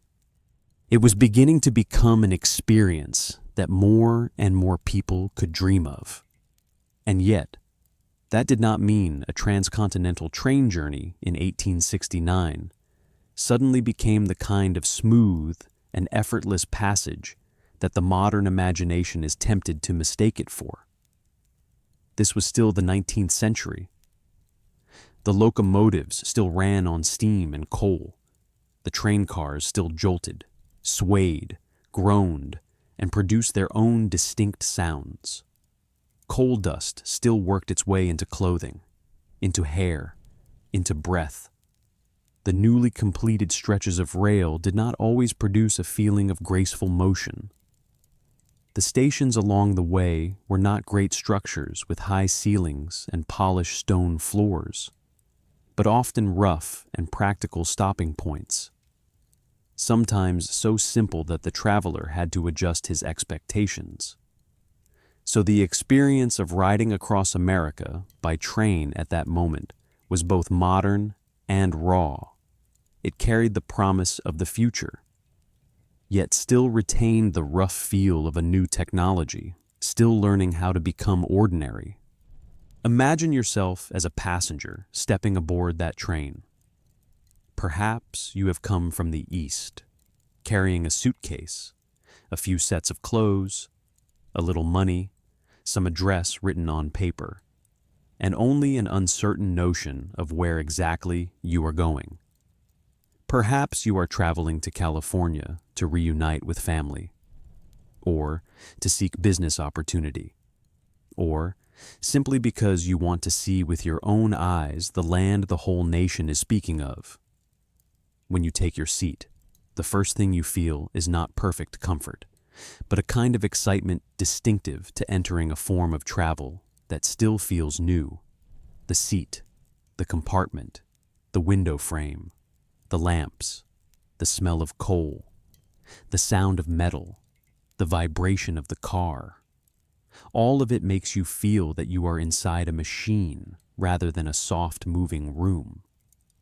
And yet that, too, holds its own charm. It makes the passenger feel very clearly that he is traveling with the technology of the age, carried forward by a force no longer dependent upon human footsteps and the pull of animals as before. Inside the carriage, life quickly begins to form according to a small order of its own. Some passengers like to look out the window for as long as possible, as though afraid that if they blink, they will miss some part of the new America running past outside. Others retreat quickly into silence, hats still on, hands folded in their laps, speaking very little, listening only to the sound of the train. Some begin conversations, especially on long journeys, because enclosed space and drawn-out time often create a kind of temporary intimacy between strangers.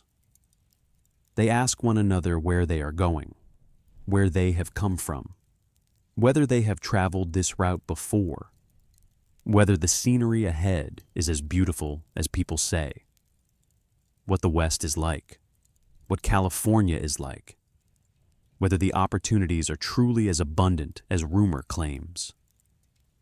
These conversations may be brief and simple, but they reveal something very clear. The railroad does not merely carry people through space. It also draws their life stories closer together. For wealthier passengers, the appearance of the sleeping car offers a different kind of experience. The Pullman sleeping cars did not make the journey luxurious in the fully opulent sense it would acquire in later decades.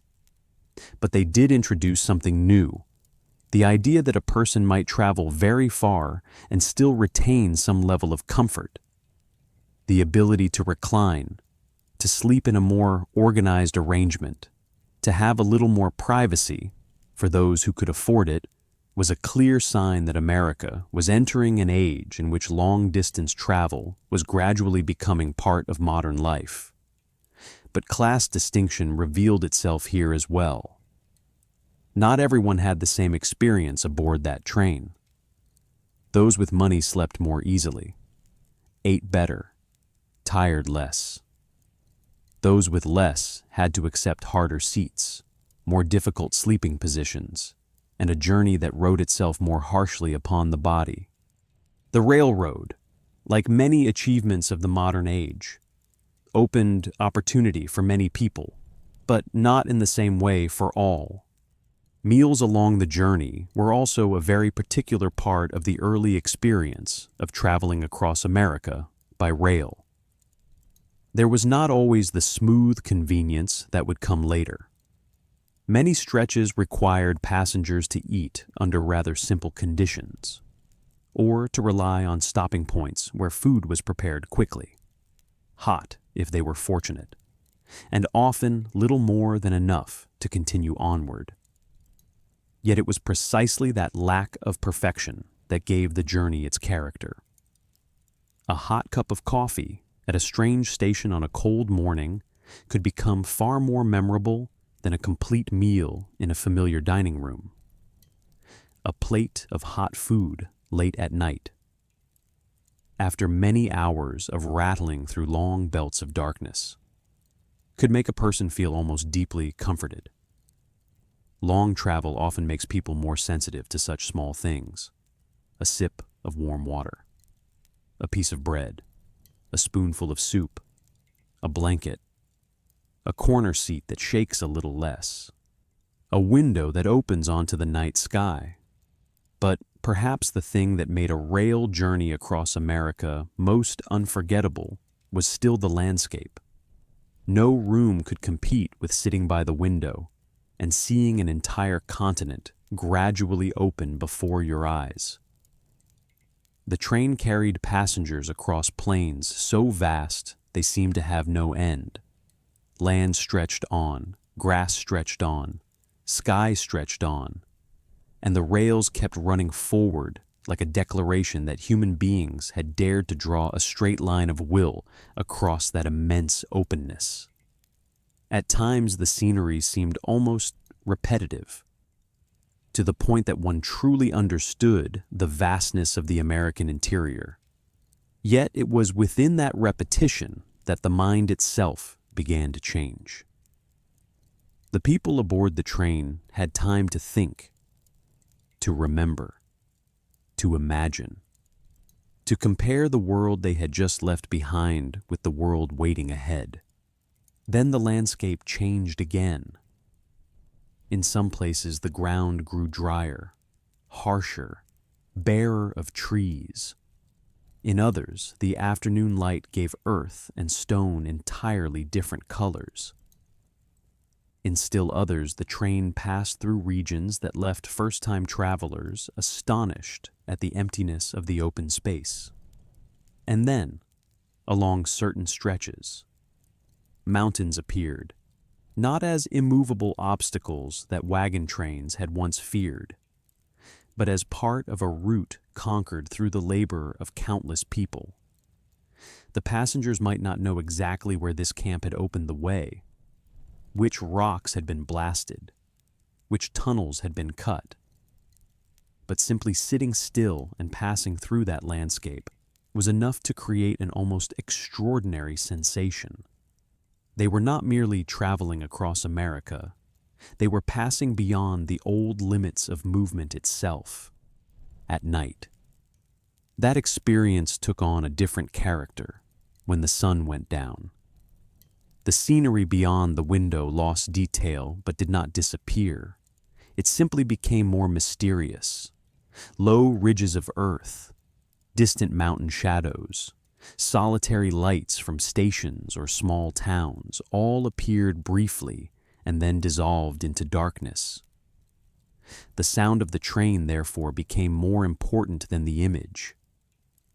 Passengers began to hear more clearly the rhythm of the wheels, the clash of metal, the hiss of steam, the trembling of the window glass, the wind slipping through somewhere unseen. These sounds repeated themselves, steady and prolonged, creating a rhythm that was almost hypnotic. For the weary, it could lull them to sleep. For those still wakeful, it could draw out a deep current of thought. It was during nights like these, on the train, that people could most easily feel that the country itself was changing beneath them, that the old distances were being worn down mile by mile by the steady motion of iron and steam.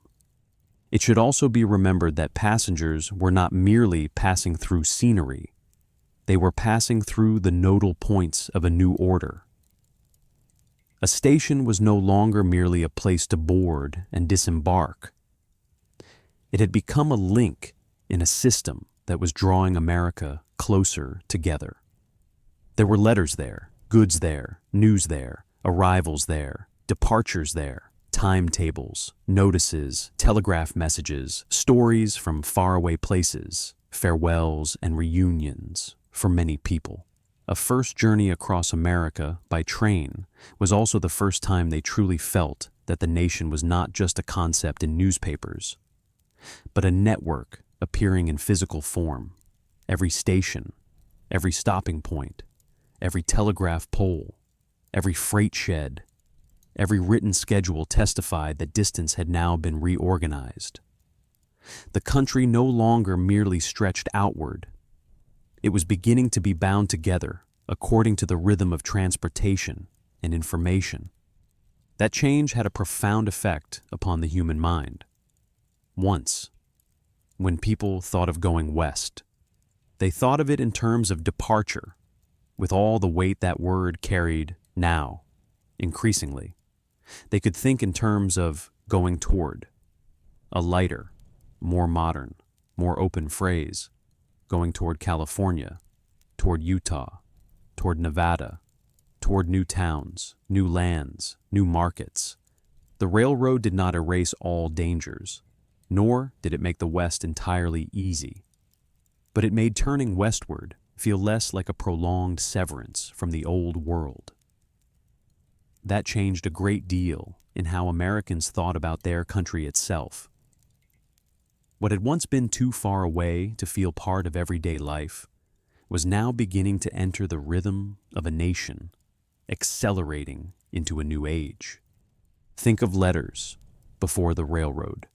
A letter crossing the continent was a journey of patience. After the railroad, even though it was not yet instantaneous as it would seem in later centuries, everything changed noticeably. People could wait less, hope sooner, conduct business more quickly, make decisions more promptly. Goods as well, machinery, cloth, tools, newspapers, packaged food, objects that seemed ordinary in an eastern city, could now become far nearer to the West, and in the opposite direction. Products, resources, and wealth from the West could more easily enter wider networks.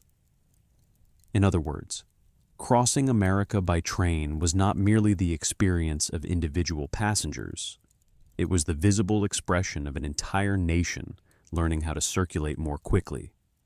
And yet, for all its modernity, the journey still retained a deeply human quality. Travelers were still tired. They still missed home.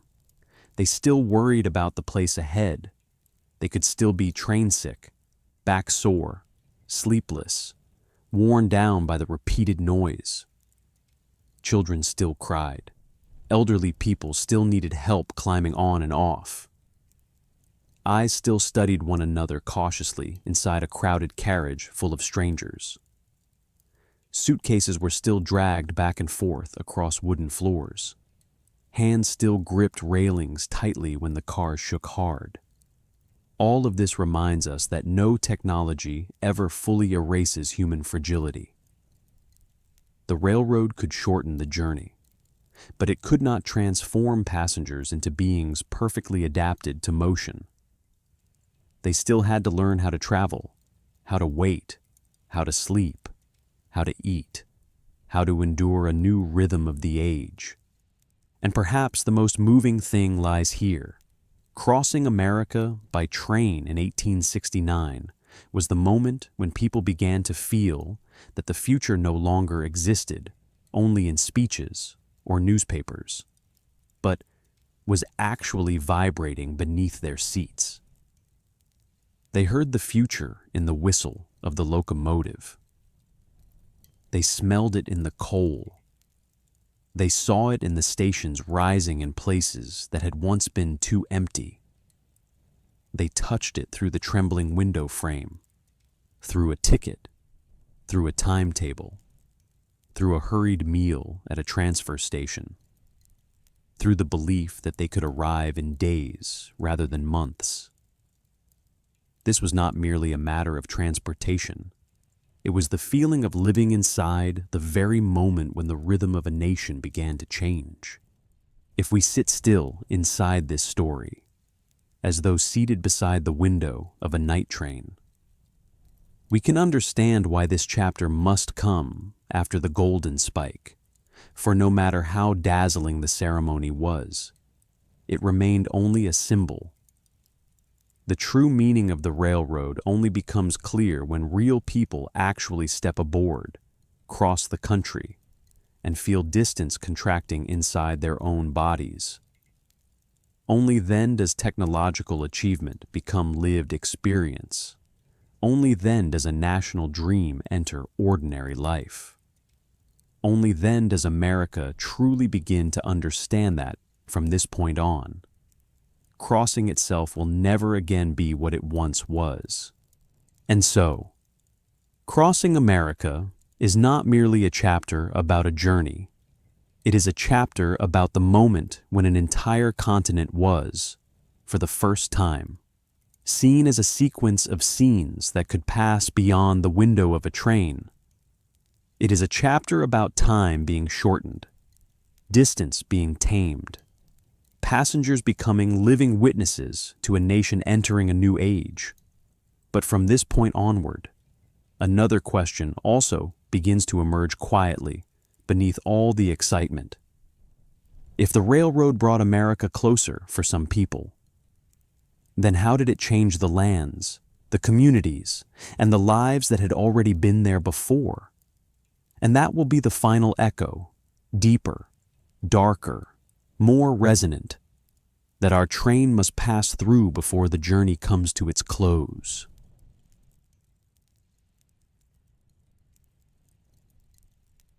As our train continues to roll through the night, carrying with it all the familiar sounds of iron and steam, perhaps this is the moment when we begin to look back upon this journey from a quieter angle.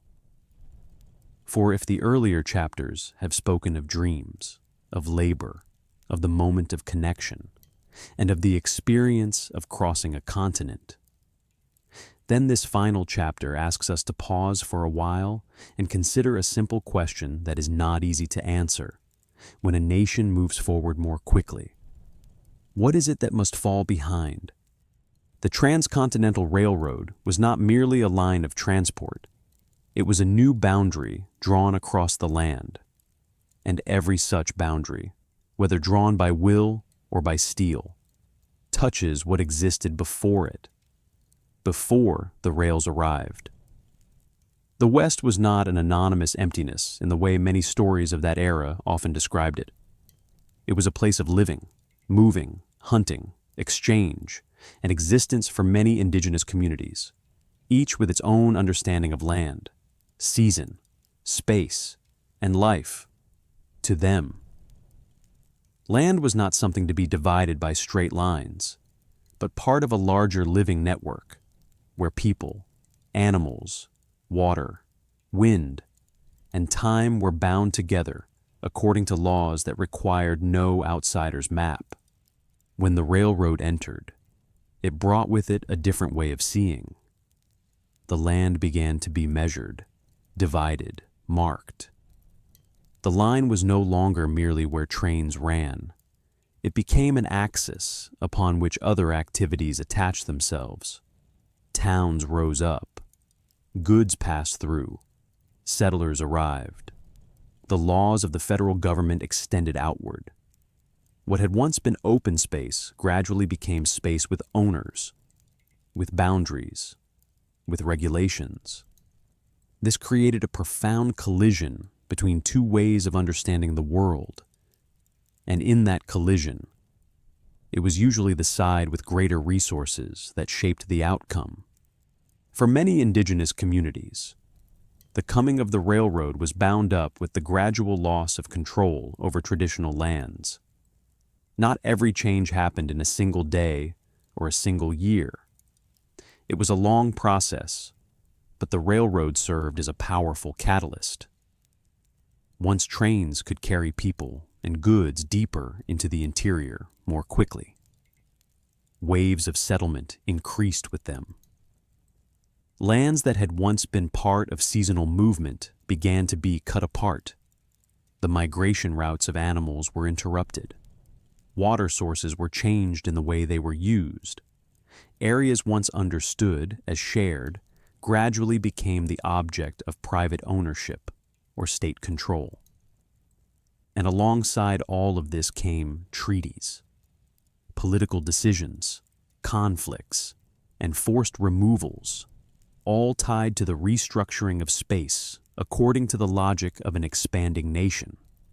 One of the clearest images of this change lies in the great herds of bison, those herds that once moved to the rhythms of the prairie and held a central place in the life of many tribes.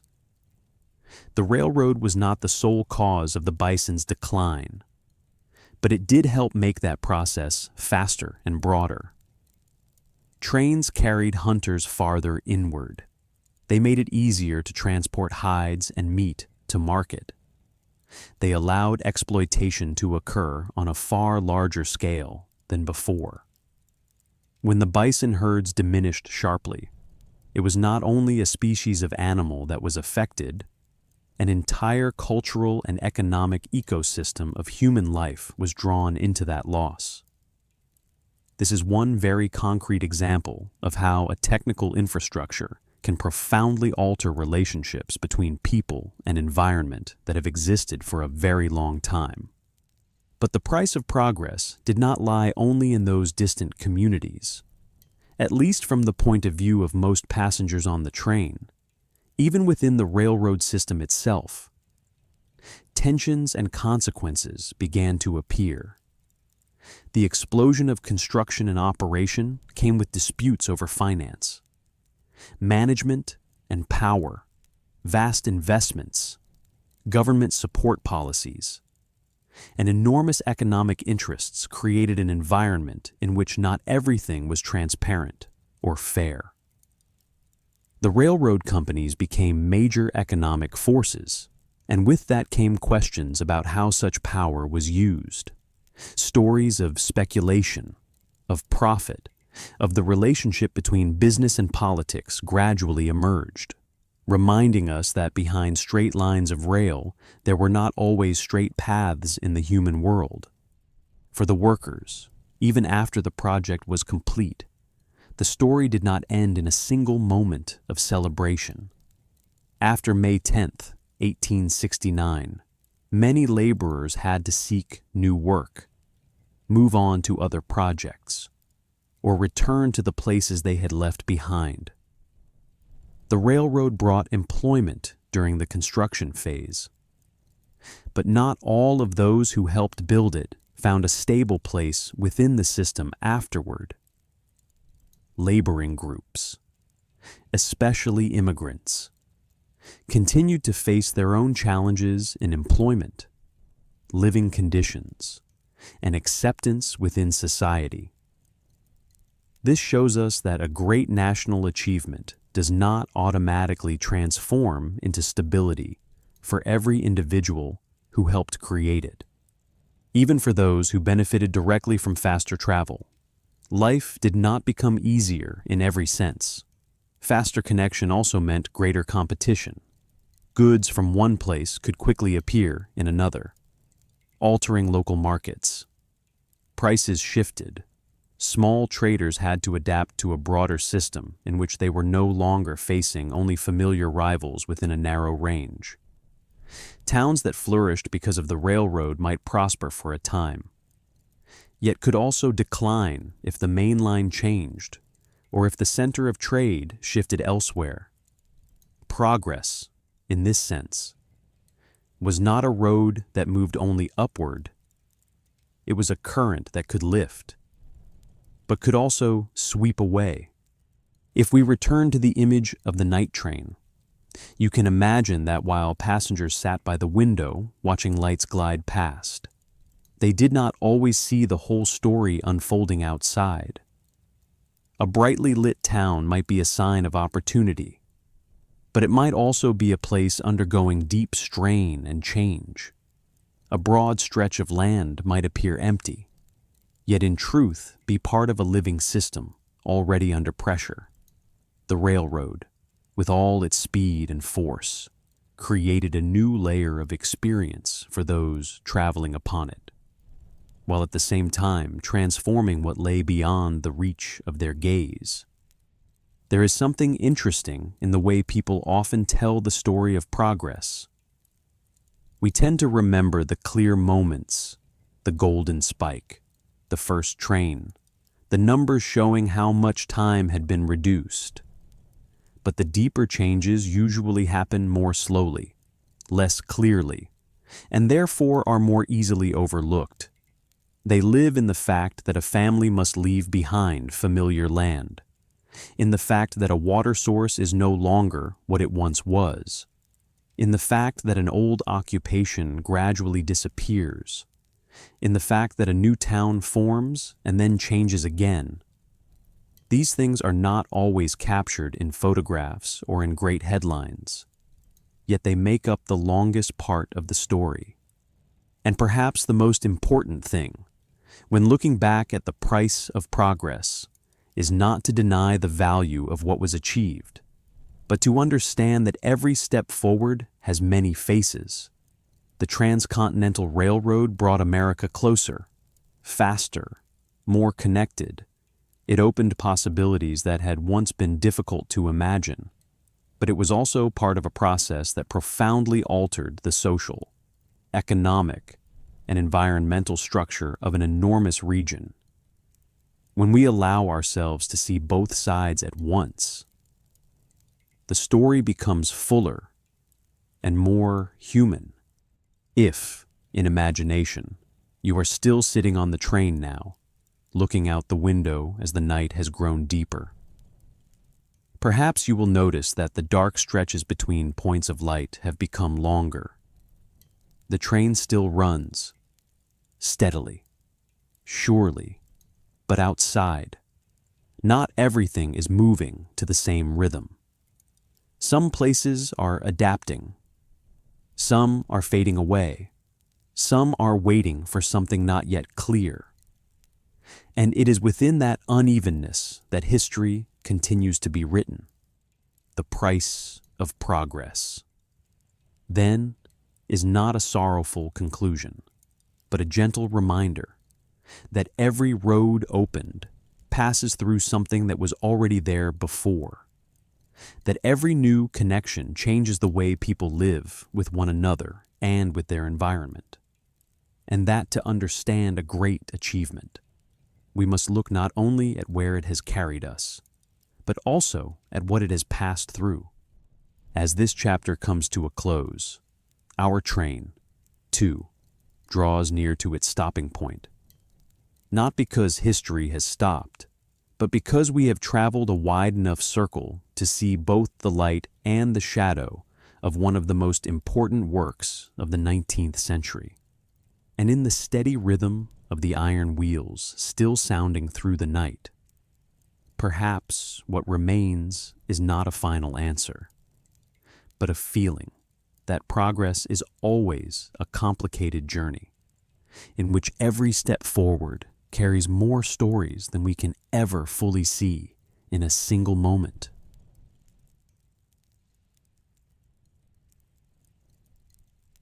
And now, as our night train slowly approaches its final miles, perhaps you have begun to sense that the story of the Transcontinental Railroad in 1869 was never merely the story of an engineering achievement.